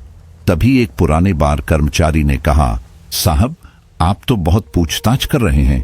ये देखिए, उस रात की एक फोटो है, शायद वही लड़की इसमें हो। निशांत ने फोटो झटके से ली। फोटो में एक आदमी मुस्कुरा रहा था और उसके साथ खड़ी औरत। उसका चेहरा जैसे अंधेरे में भी चमक रहा था। उसकी आंखें, वह मुस्कान, वह भौहों का उठना, वह सब कुछ निशांत के लिए किसी बिजली के झटके जैसा था। वह चेहरा, मनीषा। उसका दिल जैसे धड़कना भूल गया। वह ठिठक गया। उसकी उंगलियां कांपने लगीं। उसका पूरा शरीर बर्फ हो गया। कुछ पल के लिए उसके कान बंद हो गए। आवाजें दूर दूर से आने लगीं। नहीं, ये नहीं हो सकता। वह बुदबुदाया, वो मर चुकी थी। उसने फोटो को मोड़ा, फिर सीधा देखा। चेहरा वही था। किसी की हंसी जैसे उसके कानों में गूंज उठी। मैं लौटूंगी निशांत। वह एक झटके से उठा, फोटो अपने जैकेट में रखी और बार से निकल गया। बाहर रात ठंडी थी लेकिन उसे लग रहा था जैसे हवा में आग घुली हो। वह अपनी बाइक पर सवार हुआ और पूरी रफ्तार से घर की ओर निकल पड़ा। सड़क सुनसान थी। कभी कभी कोई आवारा कुत्ता भौंकता या हवा में किसी पेड़ की शाखें टकराने की आवाज आती। निशांत का मन सवालों से भरा था। क्या वो फिर लौट आई है? अगर हां, तो कैसे? क्या वो अब अजय के पास है या उसके अंदर? वह घबराकर एक्सीलरेटर और दबाता है। रात के करीब 11 बजे जब वह घर पहुंचता है तो दरवाजे के पास रुकते ही उसकी रीढ़ में एक पुरानी जानी पहचानी सिहरन दौड़ जाती है। उसे लगता है जैसे इस घर की दीवारों ने भी सब देख लिया हो, वो रातें, वो आवाजें, वो पाप। लेकिन अजय का ख्याल आते ही वह सीधे अंदर दौड़ता है। दरवाजा खुलते ही भीतर रोशनी जगमगा उठती है। अजय रसोई के पास खड़ा था, आंखों में नींद और चेहरे पर हल्की मुस्कान। पापा, आप इतने लेट क्यों आए? उसने मासूमियत से कहा। पता है मुझे खाना बनाने में कितनी दिक्कत हुई। निशांत एक पल के लिए मुस्कुरा गया। उसकी सारी घबराहट जैसे हवा हो गई। क्या? मेरे बेटे ने खाना बनाया? उसने कहा। वाह, तो आज तो दावत हो जाए। वह जल्दी से वॉश बेसिन में हाथ धोकर खाने की टेबल पर बैठ गया। अजय ने उसके सामने प्लेट रखी। खाइए पापा, बहुत प्यार से बनाया है। पहला निवाला मुंह में डालते ही निशांत ठिठक गया। खाना बहुत स्वादिष्ट था, सही मसाले, सही खुशबू। वह मुस्कुराते हुए बोला, वाह बेटा, तू तो शेफ निकला। खाना इतना अच्छा है कि तेरे हाथ भी खा जाऊं। प्राची, तेरे आगे कुछ नहीं। इतना सुनते ही अजय का चेहरा बदल गया। वह मुस्कुराया, पर वह मुस्कान किसी बच्चे की नहीं थी। उसकी आंखों में अचानक वही पुरानी चमक लौट आई, वो अजीब, मादक, भयावह चमक। वह झूमता हुआ बोला, खाइए हुजूर, पहले खाना खत्म कीजिए, फिर आपके लिए दुनिया की सबसे लजीज चीज आपका इंतजार कर रही है। निशांत ने हंसते हुए कहा, अच्छा जी, और वो क्या है? अजय ने मेज पर रखा एक रेशमी कपड़ा हटाया। उसके नीचे एक चमकदार पीतल का पानदान रखा था। अंदर कई बनारसी पान सजे थे, महकते हुए, जैसे ताजा गुलाब और इत्र की खुशबू एक साथ घुल गई हो। वाह बेटा, निशांत ने कहा, अब तो तू सच में बड़ा हो गया है। उसने बिना ज्यादा सोचे एक पान उठाया और मुंह में डाल लिया। मीठा, मादक और अजीब तरह का स्वाद। अजय बस उसे देखता रहा। धीरे धीरे उसकी आंखें बदलने लगीं। उसकी मुस्कान में अब शरारत नहीं, बल्कि वासना और बदले की मिलीजुली चमक थी। वह झुककर बोला, अब तो खा लिया ना नाना हुजूर? निशांत ने उसे देखा, भ्रमित, हक्का बक्का। क्या? अब थूकने का कोई फायदा नहीं। अजय की आवाज में गहराई उतर आई थी। शायद आप भूल गए कि मैं कौन हूं। उसका चेहरा धीरे धीरे बदलने लगा। उसके होंठ पतले हुए, आंखों का रंग गाढ़ा लाल हो गया। उसके बालों के नीचे वही स्त्री स्वर उभरा, तंत्र, पिशाचिनी हूं मैं, और तुम उस पान को चबा चुके हो। अब कुछ नहीं रोक सकता। निशांत के सिर में घूमन लगा। वह उठने की कोशिश करता है, लेकिन शरीर किसी और के नियंत्रण में चला गया था। अजय बेहोश होकर फर्श पर गिर जाता है, लेकिन निशांत की नजर वहीं अटक जाती है। सामने कोई और खड़ी थी, वही चेहरा, वही मुस्कान, वही काली आंखें। मनीषा। वह लाल रंग की चोली में थी, भीगे बाल कंधों से चिपके हुए। उसकी चाल धीमी और लचकदार थी। वह पीछे मुड़ी और बाथरूम की ओर बढ़ने लगी। उसकी एड़ियों में पायल की हल्की झंकार थी। निशांत अब पूरी तरह सम्मोहन में था। वह उसके पीछे पीछे चल पड़ा। बाथरूम में पानी का नल खुला और मनीषा फव्वारे के नीचे खड़ी होकर भीगने लगी। वह अपने बालों से पानी झटकती, हंसती और गुनगुनाने लगी। वही गीत जो कभी उसने उसकी गोद में गाया था, भूल जा खुद को मुझ में। फव्वारे का पानी उसकी लाल चोली से बहकर उसके शरीर पर फिसल रहा था। हर बूंद चमकती, फिर उसके घाघरे में लुप्त हो जाती। वह धीरे से झुकी और उसके भीगे बाल उसकी कमर से लिपट गए। उसकी पीठ पर पानी की बूंदें ऐसे चमक रही थीं जैसे लावा बह रहा हो। निशांत दरवाजे पर खड़ा ललचाई नजरों से उसे देखता रहा। उसकी सांस भारी हो चुकी थी, आंखों में आग थी। वह अब खुद को रोक नहीं पा रहा था। वह आगे बढ़ा और उसी क्षण पानी के बहाव में मनीषा का चेहरा धीरे धीरे गायब होने लगा। उसकी जगह अब काला धुआं उठ रहा था और उस धुएं के बीच किसी के हंसने की आवाज, धीमी पर तीखी, जैसे कोई बहुत पुरानी आत्मा फिर से जन्म ले रही हो। तभी निशांत के सामने खड़ी मनीषा, अब पूरी तरह उसके शरीर में घुल चुकी, धीरे से सिर घुमाती है। उसकी कजरारी काजल से लदी आंखें किसी सम्मोहन से कम नहीं लगती। उसकी निगाहें सीधी निशांत की आंखों में उतर जाती हैं, गहरी, भरी हुई और ऐसी कि कोई भी मर्द पल भर में खुद को खो दे। वह अपने होठों को हल्के से काटती है, फिर दांतों से अपने निचले होंठ को दबा लेती है। उसकी आंखों में अब सिर्फ एक बात थी, आओ। निशांत के अंदर की आखिरी रुकावट भी टूट जाती है। वह धीरे धीरे आगे बढ़ता है, जैसे कोई मदहोश शिकारी अपने ही जाल में फंस रहा हो। मनीषा मुस्कुराती है, सिर झुकाती है और उसके गले में अपनी बाहें डाल देती है। निशांत उसे उठाकर कमरे की ओर ले जाता है। कमरे का दरवाजा खुलते ही वह ठिठक जाता है। अंदर का दृश्य किसी नरकीय सुंदरता से भरा हुआ था। दीवारों पर सैकड़ों मोमबत्तियां जल रही थीं, हर लौ झिलमिलाकर जैसे हवा में नाच रही थी। फर्श पर गुलाब की लाल पंखुड़ियां बिखरी थीं और हवा में मोगरे की तेज खुशबू घुली हुई थी। एक अजीब सी गर्मी, एक अजीब सी गंध, काम और मौत के बीच का कोई अंधेरा संसार जैसे कमरे में बस गया था। मनीषा ने धीरे से अपनी बाहें फैलाकर कहा, आओ निशांत, अब कोई नहीं रोक सकता। वह उसके पास चला गया। उसके शरीर की गर्माहट, उसकी सांसों की तीव्रता, उसकी आवाज की खुरदुराहट सब कुछ उसे अपने भीतर खींचने लगा।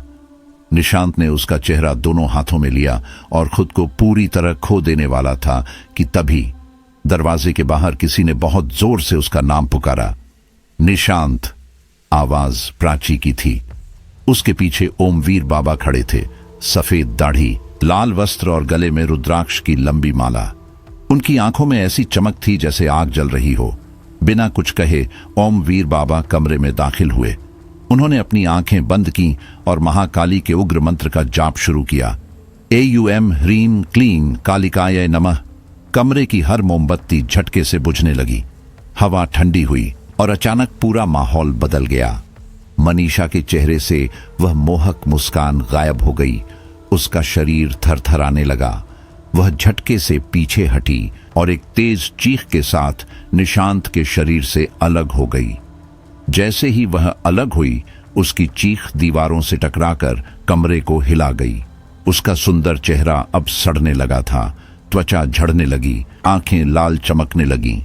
वह दहाड़ती हुई बोली, तूने मुझे रोका ओमवीर, इसका परिणाम भुगतोगे तुम सब। वह हवा में उठी और सीधी अजय के शरीर की ओर बढ़ी। एक पल में वह उसके अंदर समा गई। अजय का शरीर झटके से कांपा, फिर उसकी आंखें काली हो गईं। वह दीवार से टकराया और अपने ही सिर को जोर से बेसिन पर मारने लगा। प्राची चीख पड़ी, अजय! वह भागकर बेटे की ओर गई, लेकिन ओमवीर बाबा ने हाथ उठाकर उसे रोका। रुको पुत्री, अभी मत छूना उसे। अजय, या यूं कहो, अब मनीषा गुस्से से चीखने लगी, तेरे पति को मैं अपने साथ ले जाऊंगी। प्राची, अगर इस बूढ़े ने मंत्र नहीं रोका तो तेरे बेटे को यहीं खत्म कर दूंगी। उसने अजय के सिर को और जोर से दीवार पर पटका। खून बेसिन से बहकर फर्श तक फैल गया। मंत्र बंद कर, बंद कर, वह पागलपन में चिल्लाई। प्राची फफकते हुए अपने बेटे की हालत देख रही थी। उसके शरीर पर दर्जनों घाव उभर आए थे, मानो किसी अदृश्य पंजे ने उसे जगह जगह नोच डाला हो। उसकी आंखों के नीचे गहरे नीले गड्ढे पड़ चुके थे। स्थिति समझते ही ओमवीर बाबा ने मंत्र रोक दिया। अजय का शरीर जोर से फर्श पर गिरा। धड़ाम! प्राची दौड़कर उसके पास पहुंची और उसे अपनी गोद में लेकर जोर जोर से रोने लगी। अजय, मेरी जान, आंखें खोलो।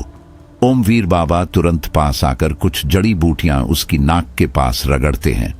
अभी सांस चल रही है, जल्दी इसे बाहर ले चलो। वे अजय को उठाते हैं और तभी अचानक पीछे से एक भयानक ठहाका गूंजता है। दरवाजा अपने आप बंद हो जाता है और अंदर से ताला लग जाता है। कमरे के भीतर से मनीषा की आवाज आती है, अब कोई नहीं रोक सकता मुझे। आज निशांत मेरा होगा, सिर्फ मेरा। प्राची का खून खौल उठा। उसकी आंखें लाल हो गईं। उसके चेहरे पर अब भय नहीं था, बल्कि क्रोध की देवी उतर आई थी। वह चिल्लाई, मैं नाश कर दूंगी तेरा मनीषा। मेरे पति पर नजर डालने की जुर्रत की है तूने, अब देख कैसे तेरे तंत्र को जला दूंगी। उसके स्वर में ऐसी गरज थी कि ओमवीर बाबा भी कुछ पल के लिए स्तब्ध रह गए। फिर वे शांत भाव से बोले, पुत्री, यह समय कहने का नहीं, करने का है। चलो, हमें जल्दी निकलना होगा। वे अजय को एक भरोसेमंद रिश्तेदार के पास छोड़कर प्राची को अपने साथ ले जाते हैं। उनका अगला कदम है उस काले तंत्र के जंगल की ओर जहां से यह सब शुरू हुआ था। वह जंगल जहां मनीषा ने अपनी आत्मा पिशाचिनी को समर्पित की थी। रात घनी थी। जंगल के मुहाने पर हवा रुक चुकी थी। हर दिशा में अंधेरा था और बीच बीच में किसी जंगली जानवर की सूखी हड्डी टूटने जैसी आवाज आती थी। प्राची के कदम कांप रहे थे, पर ओमवीर बाबा का चेहरा दृढ़ था। यही है वह जगह, उन्होंने कहा, जहां से यह विनाश शुरू हुआ। जैसे ही उन्होंने पहला कदम अंदर रखा, घना सन्नाटा एक भयानक स्त्री की चीख से टूट गया। आवाज इतनी तीव्र थी कि पूरी घाटी गूंज उठी। प्राची डरकर चीखने ही वाली थी कि ओमवीर बाबा ने तुरंत उसका मुंह अपने हाथ से ढक लिया। धीरे से बोले, शांत रहो पुत्री, ये पिशाच शक्तियों का क्षेत्र है। यहां डर दिखाना मृत्यु को बुलाने जैसा है। यदि इन्हें हमारी उपस्थिति का पता चल गया तो हम बच नहीं पाएंगे। प्राची के होंठ कांप रहे थे, पर उसने सिर हिलाया। बाबा ने अपनी कमंडल से राख निकाली और उसके चारों ओर एक सुरक्षा घेरा बनाया। अब यह सुरक्षा कवच है, जब तक इसका प्रभाव है कोई भी शक्ति तुम्हारे पास नहीं आएगी, लेकिन हमें जल्दी करनी होगी। समय हमारे खिलाफ है।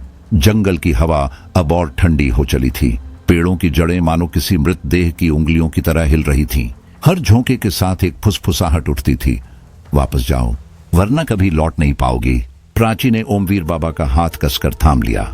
मैं नहीं रुकूंगी बाबा, आज मैं अपने पति और बेटे दोनों को छुड़ाकर ही लौटूंगी। और वे दोनों उस अंधकारमय वन में उतर गए, जहां हर कदम के साथ जमीन किसी मृत आत्मा की तरह कराह उठती थी और ऊपर आसमान में किसी अदृश्य शक्ति की आंखें उन्हें देख रही थीं। प्राची की सांसें भारी हो चली थीं। जंगल की हवा में नमी के साथ साथ सड़ांध और खून की गंध घुली हुई थी। ओमवीर बाबा आगे चल रहे थे। उनके हाथ में त्रिशूल था और हर कुछ कदम पर वे कोई मंत्र बुदबुदा रहे थे। पेड़ों की शाखाएं हवा से नहीं बल्कि किसी अदृश्य शक्ति से हिल रही थीं। कहीं दूर कोई जानवर चीखा तो कहीं किसी औरत के रोने की आवाज आई, धीमी, टूटी हुई, मगर इतनी भयावह कि प्राची की रीढ़ जम गई। वह डर से ठिठक गई। बाबा जी, मेरे पांव। उसकी आवाज कांप गई। आगे बढ़ ही नहीं रहे। बाबा ने उसकी तरफ देखा। उनकी आंखों में करुणा और दृढ़ता दोनों थीं। पुत्री, भय को शक्ति बना ले। यही इस तंत्र का पहला नियम है।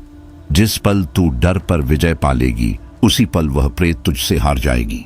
लेकिन उनके शब्दों के बावजूद प्राची का दिल धड़कता रहा। जंगल के भीतर का दृश्य ऐसा था जो किसी मनुष्य की कल्पना से भी परे था। कहीं किसी औरत का आधा शरीर हवा में तैर रहा था तो कहीं वृक्षों की जड़ों से झूलते शव हिल रहे थे। कुछ वृक्ष अपने आसपास के जानवरों को जकड़कर उन्हें निगल रहे थे। उनकी चीखें हवा में घुल रही थीं। एक जगह उसने देखा कि बिना सिर वाले प्रेत एक नग्न औरत के चारों ओर नाच रहे थे। उसकी चीखें आकाश तक पहुंच रही थीं। प्राची के पांव वहीं जम गए। उसका गला सूख गया, शरीर पसीने से भीग गया। वह रोने ही वाली थी कि बाबा ने तुरंत उसका हाथ थाम लिया। शांत रहो पुत्री, उन्होंने फुसफुसाकर कहा। यह सब भ्रम है, यह पिशाचनी की रचना है। अगर तूने भय दिखाया तो यह सब तेरे मन में प्रवेश कर जाएगा। प्राची ने अपने होंठ भींच लिए और सिर हिलाया, लेकिन बाबा समझ चुके थे वह अब भी भीतर से कांप रही है। अगर यह डर उसके भीतर ठहर गया तो मनीषा तक पहुंचने से पहले ही वे दोनों नष्ट हो जाएंगे।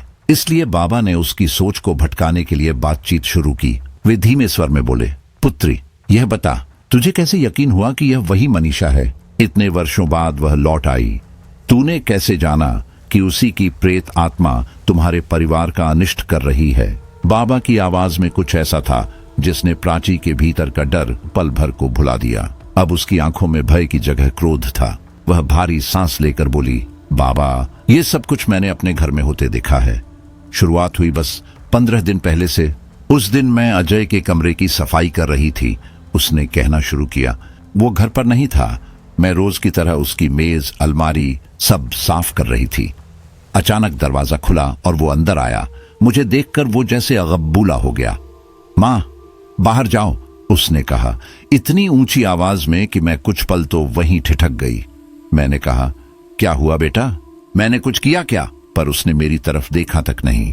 उसका चेहरा गुस्से से लाल था। आंखों में ऐसी चमक थी जो मैंने उससे पहले कभी नहीं देखी थी।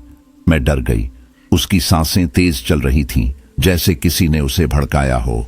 वो मेरे सामने कुछ पल खड़ा रहा, फिर दीवार की तरफ मुंह फेर लिया। माँ, बस जाओ, अभी के अभी। उसके शब्द ठंडे थे, मगर उनमें किसी और की झलक थी। मैं चुपचाप कमरे से निकल गई, पर उसके चेहरे का भाव मेरे मन में रह गया। वो गुस्सा, वो बेचैनी, वो किसी और की मौजूदगी। उस रात मैं सो नहीं सकी।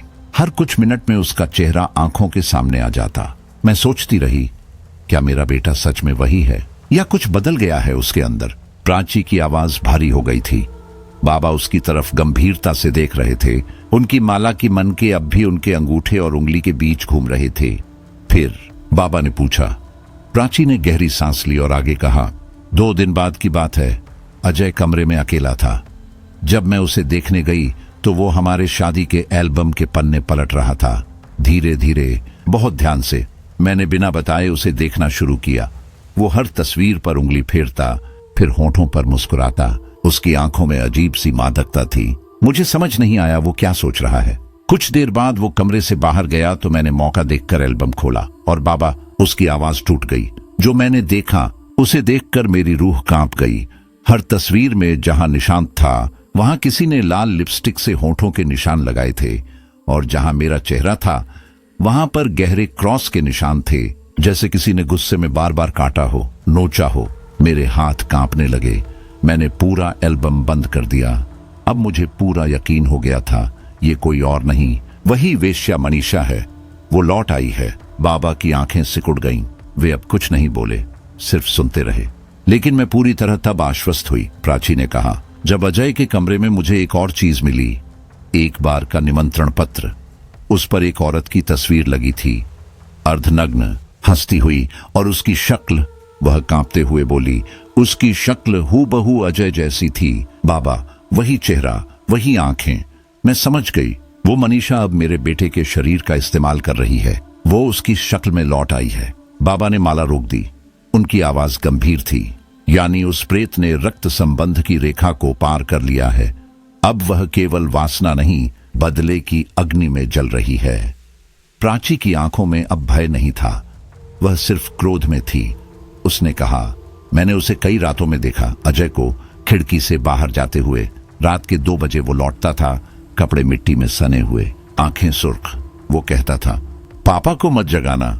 मैं जानती थी यह मेरा अजय नहीं है, ये किसी और का वश है, किसी और की आत्मा जो मेरे बेटे को मोहरा बना रही है। वह रुक गई, गहरी सांस ली, और तभी बाबा, एक दिन जब मैं बाजार से लौट रही थी, मुझे अजय के दोस्त रोहन की मां मिली। वह वाक्य अधूरा छोड़ते हुए चुप हो गई। जंगल की हवा अचानक ठंडी हो गई थी। कहीं पास में कोई पत्तों के बीच सरसराया। बाबा ने कहा, आगे बताओ पुत्री। प्राची ने कांपती आवाज में कहा, जो उसने मुझे बताया वही सबका अंत बन गया बाबा। जंगल की हवा अब और भी भारी हो चुकी थी। गंध में अब सिर्फ मिट्टी या सड़ांध नहीं, कुछ जीवित और मृत के बीच फंसी चीज की बू थी। ओमवीर बाबा की माला की हर मन का अब जलती सी प्रतीत हो रही थी। प्राची के चेहरे पर पसीने की बूंदें चमक रही थीं, लेकिन उसकी आंखों में अब डर नहीं, केवल दृढ़ता और मातृत्व का तेज था। बाबा बोले, अब तू तैयार है पुत्री, याद रख, डरना नहीं, बस खोदते रहना।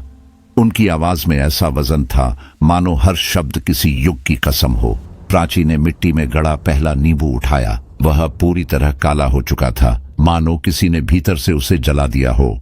उसने हाथों में फावड़ा लिया और मिट्टी को खोदना शुरू किया। हर बार जब फावड़े की नोक मिट्टी में जाती तो ऐसा लगता जैसे कोई गहरी कराह उसके भीतर से निकल रही हो, मानो कोई नीचे पड़ा शव उसे छूने से पहले ही तड़प उठा हो। ओमवीर बाबा ने अपनी आंखें बंद कर लीं और महाकाली के उग्र मंत्र का जाप शुरू कर दिया।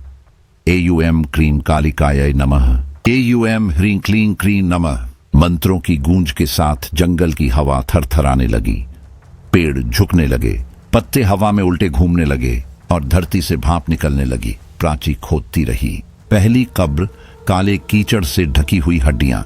दूसरी, सड़े मांस का ढेर। तीसरी, एक आधा जला हुआ मुर्दा जिसके सीने में अब भी जादुई तावीज गड़ा था। हर कब्र खोलने के साथ हवा में गंध बढ़ती गई, गंध ऐसी कि किसी साधारण मनुष्य का होश उड़ जाए।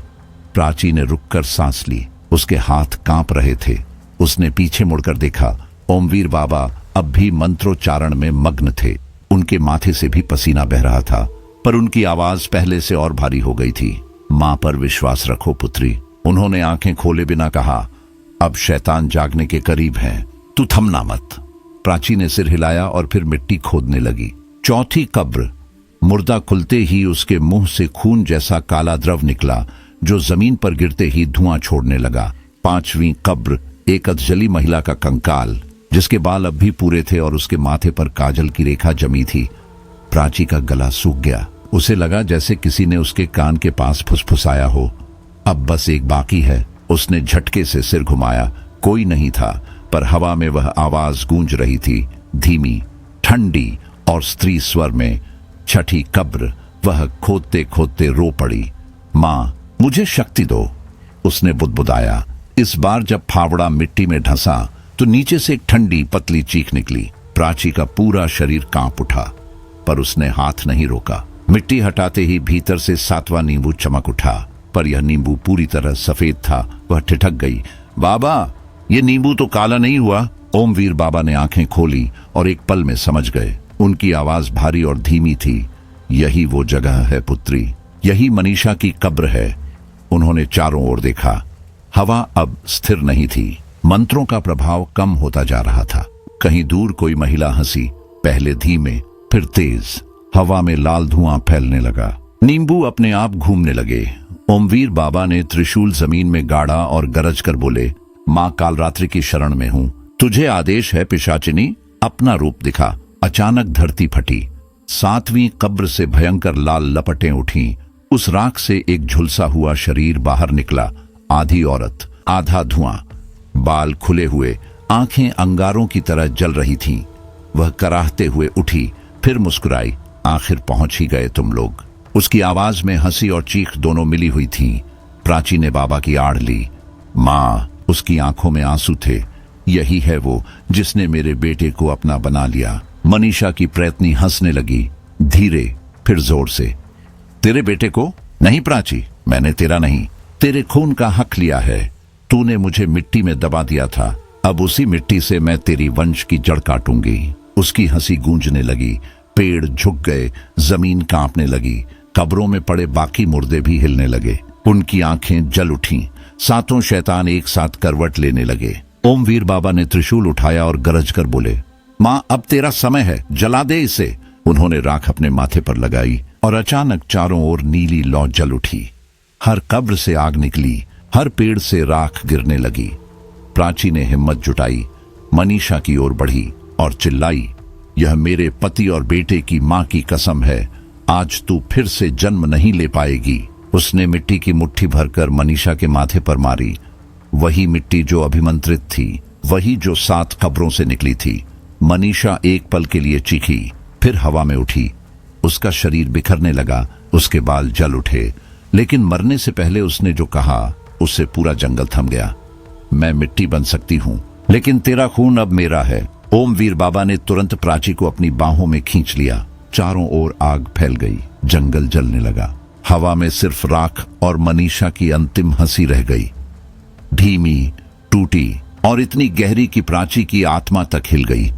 जंगल की आग में जब सब कुछ राख हो गया तो बस 2 लोग बाहर निकले, ओमवीर बाबा और प्राची। लेकिन प्राची की आंखों में अब भी वह चमक थी, मानो मनीषा का कोई टुकड़ा अब भी उसके भीतर जिंदा हो। प्राची ने 7वीं कब्र पर फावड़ा मारा ही था कि जंगल की चुप्पी को एक अमानवीय चीख ने तोड़ डाला। आवाज इतनी भयंकर थी कि पेड़ों के पत्ते थरथरा उठे, जमीन कांप गई और हवा में राख से उड़ने लगी। ओमवीर बाबा की आंखें अचानक खुली। उन्होंने त्रिशूल को जमीन में गाड़ते हुए ऊंचे स्वर में कहा, जल्दी कर पुत्री, वह आ रही है, अभी खोद वरना देर हो जाएगी। प्राची ने दांत भींच लिए। उसके हाथ कांप रहे थे, पर उसने खुद को रोका नहीं। वह मिट्टी खोदने लगी, बार बार बार बार। हर बार जब फावड़ा जमीन में धंसता, धरती से स्याह धुआं उठता। उसकी आंखों में पसीना और मिट्टी एक साथ भर गए थे, पर वह खोदती रही। तभी हवा एकदम से जम गई। पेड़ों के बीच से लाल धुएं की परतें उठने लगीं। मिट्टी में पड़ी सूखी पत्तियां अपने आप जलने लगीं। बाबा ने मंत्र का जाप और तेज किया, एयूएम क्रीं कालिकाय नमः, यूम ह्रीं काल संहारिण्याय नमः। पर इससे पहले कि प्राची आखिरी परत तक पहुंचती, जंगल के दूसरे छोर से किसी के आने की आवाज गूंजी। टूटती डालियां, भारी सांसें और जमीन पर घसीटे जा रहे किसी इंसान का शरीर। प्राची ने ऊपर देखा और उसकी चीख गले में अटक गई। मनीषा आ रही थी, अपने पूरे भयंकर रूप में। उसकी त्वचा झुर्रियों से भरी, शरीर पर जगह जगह सड़ी हुई चर्म परतें लटक रही थीं। आंखें खोखली थीं, पर उनमें जलती लपटें घूम रही थीं। उसके पीछे 2 लाशें खींच रही थीं, एक निशांत और दूसरा अजय। उन दोनों के शरीर खून और मिट्टी में लथपथ थे। मनीषा की आवाज जंगल की दीवारों से टकराई, मां और बेटा दोनों को साथ लाना पड़ा ताकि तू अपनी हार देख सके। प्राची, वह हंसी, एक ऐसी हंसी जो मौत की आवाज जैसी थी। फिर उसने निशांत और अजय को हवा में उठाया और जोर से पेड़ों पर पटक दिया। दोनों दर्द से तड़प उठे और पेड़ों की जड़ें जैसे खून सोखने लगीं। बाबा ने मंत्रोच्चारण और तेज कर दिया। हे महाकाल की संतान, हे देवी काल रात्रि, अब रक्षा करो अपनी पुत्री की। पर मनीषा के सामने अब कुछ नहीं टिक रहा था। उसने अपने लंबे उलझे बालों से अजय को जकड़ लिया और पेड़ से लटका दिया। अजय का चेहरा नीला पड़ने लगा और वह हवा में झूलते हुए तड़प रहा था। अजय, मेरे बच्चे! प्राची चीख पड़ी, पर उसकी आवाज उस जंगल की गूंज में डूब गई। ओमवीर बाबा ने उसे पीछे खींचा। नहीं पुत्री, अभी नहीं। उनकी आंखों से भी भय झलक रहा था, पर वे अपनी माला कसकर पकड़कर मंत्र पढ़ते रहे। मनीषा ने सिर झटका। उसके बाल हवा में ऐसे फैले जैसे सैकड़ों सर्प एक साथ फुफकार रहे हों। अब देख प्राची, वह गुर्राई, तेरे पति और तेरे बेटे को इन मुर्दों के हवाले कर दूंगी। जीते जी भी भोग बनेंगे और मरने के बाद भी। वह पागलों की तरह हंसने लगी। चारों ओर से धूल और राख उसके चारों ओर घूमने लगी। तू सोच भी नहीं सकती प्राची, तेरी आस्था मुझे नहीं रोक सकती। मेरा तंत्र सदा जीवित रहेगा। ओमवीर बाबा जोर से गरजे। देवी की शरण में रहो पुत्री, अभी खोदना मत रोकना। प्राची ने आंखें बंद की और पूरी ताकत से फावड़ा चलाया। मिट्टी हटी और 7वीं कब्र खुल गई। अंदर एक मुर्दा शैतान था, एक भयंकर देह जिसने अपनी बाहों में एक नग्न स्त्री को जकड़ रखा था। दोनों के शरीरों पर कीड़े रेंग रहे थे। आंखों की जगह काली गहराई थी और हड्डियों से मांस लटक रहा था। प्राची की रूह कांप गई। वह पीछे हटना चाहती थी, मगर बाबा ने कहा, अब यही समय है, अब मत रुकना। मनीषा हवा में उड़ी और घेरे के ऊपर मंडराने लगी। उसकी आवाज अब और भयंकर हो चुकी थी। मेरे शाप से कोई नहीं बचेगा। ये मुर्दे अब तुम्हारा मांस चाहेंगे। जंगल की जमीन फटने लगी। कब्रों के भीतर पड़े बाकी मुर्दे भी हिलने लगे। 7 शैतान खड़े हुए, लंबे, सड़े हुए और अपनी जगह से कांपते हुए। वे सब प्राची की ओर बढ़े। मनीषा ने चिल्लाकर कहा, भोग लो इसे, इसकी आत्मा में आस्था है, उसे तोड़ दो। बाबा ने त्रिशूल उठाया और गर्जना की, मां काल रात्रि, तेरे बिना कुछ नहीं। हे महाशक्ति, अब उतरा। उसी पल हवा में एक काली परछाई तीर की तरह आई। एक झोंके में उसने मनीषा को धक्का दिया, इतना जोरदार कि वह घेरे के भीतर गिर पड़ी। प्राची और बाबा दोनों स्तब्ध रह गए। चारों ओर नीली लपटें उठीं। 7 शैतान अब मनीषा की ओर मुड़े। उनकी आंखें जल उठीं और अगले ही पल वे सब उस पर टूट पड़े। वह चीखने लगी, भयानक, विदीर्ण कर देने वाली आवाज में। उसके शरीर के टुकड़े हो रहे थे, पर वह अब भी चिल्ला रही थी, बाबा बचा लो मुझे। तभी वही काली परछाई हवा में गूंज उठी। याद है मुझे मनीषा? पहचान नहीं पा रही? प्राची ने उस साए की तरफ देखा और उसकी आंखें फैल गईं। वह आवाज बोली, हम हैं बटुकनाथ, तेरे गुरु। उसी तंत्र से तूने हमें मारा था। आज वही तंत्र तुझ पर प्रहार कर रहा है। कहा था ना, अशुद्ध तन और पापी मन तुझे विनाश देगा। और देख, वही हुआ। मनीषा की चीखें और ऊंची हो गईं। 7 शैतान अब उसके शरीर को नोच रहे थे और उसकी आंखें प्राची की ओर मुड़ी। घृणा, भय और विनती से भरी हुई। प्राची ने अपनी साड़ी से माचिस निकाली। मां काल रात्रि, अब ये अंतिम अग्नि तेरे नाम की होगी। उसने घेरे की मिट्टी पर आग लगाई, जहां गंधक और अभिमंत्रित नींबू पड़े थे। अगले ही पल वहां भयंकर विस्फोट हुआ। पूरे जंगल में आग की लपटें फैल गईं। मनीषा, शैतान और वह काला तंत्र सब उस अग्नि में समा गए। उस अग्नि के बीच एक विशाल मुख प्रकट हुआ, महाकाली का मुख, जिसकी आंखों से बिजली सी चमक निकली। वह गरजी, एक ऐसी गर्जना जिससे पूरा वन कांप उठा, और अगली ही सांस में उसने सारी नकारात्मक शक्तियों को अपनी अग्नि में खींच लिया। कुछ ही पलों में सब शांत हो गया। जंगल राख बन चुका था। हवा में सिर्फ राख और हल्की सी गंध बची थी, तांत्रिक धुएं की, जलते गंधक की और मोक्ष की। प्राची, ओमवीर बाबा, निशांत और अजय सब जमीन पर गिरे पड़े थे। बाबा ने कांपते हुए कहा, मां ने सुन ली पुत्री, सब नष्ट हो गए, अब लौट चलो। प्राची ने आकाश की ओर देखा। काले बादलों के बीच हल्की सी नीली रोशनी चमक रही थी। उसने धीरे से फुसफुसाया, जय माता काल रात्रि। तो दोस्तों, यही थी तंत्र पिशाचिनी मनीषा की आखिरी रात, या शायद उसकी आखिरी नहीं, क्योंकि अशुद्ध आत्माएं कभी पूरी तरह नहीं मरती।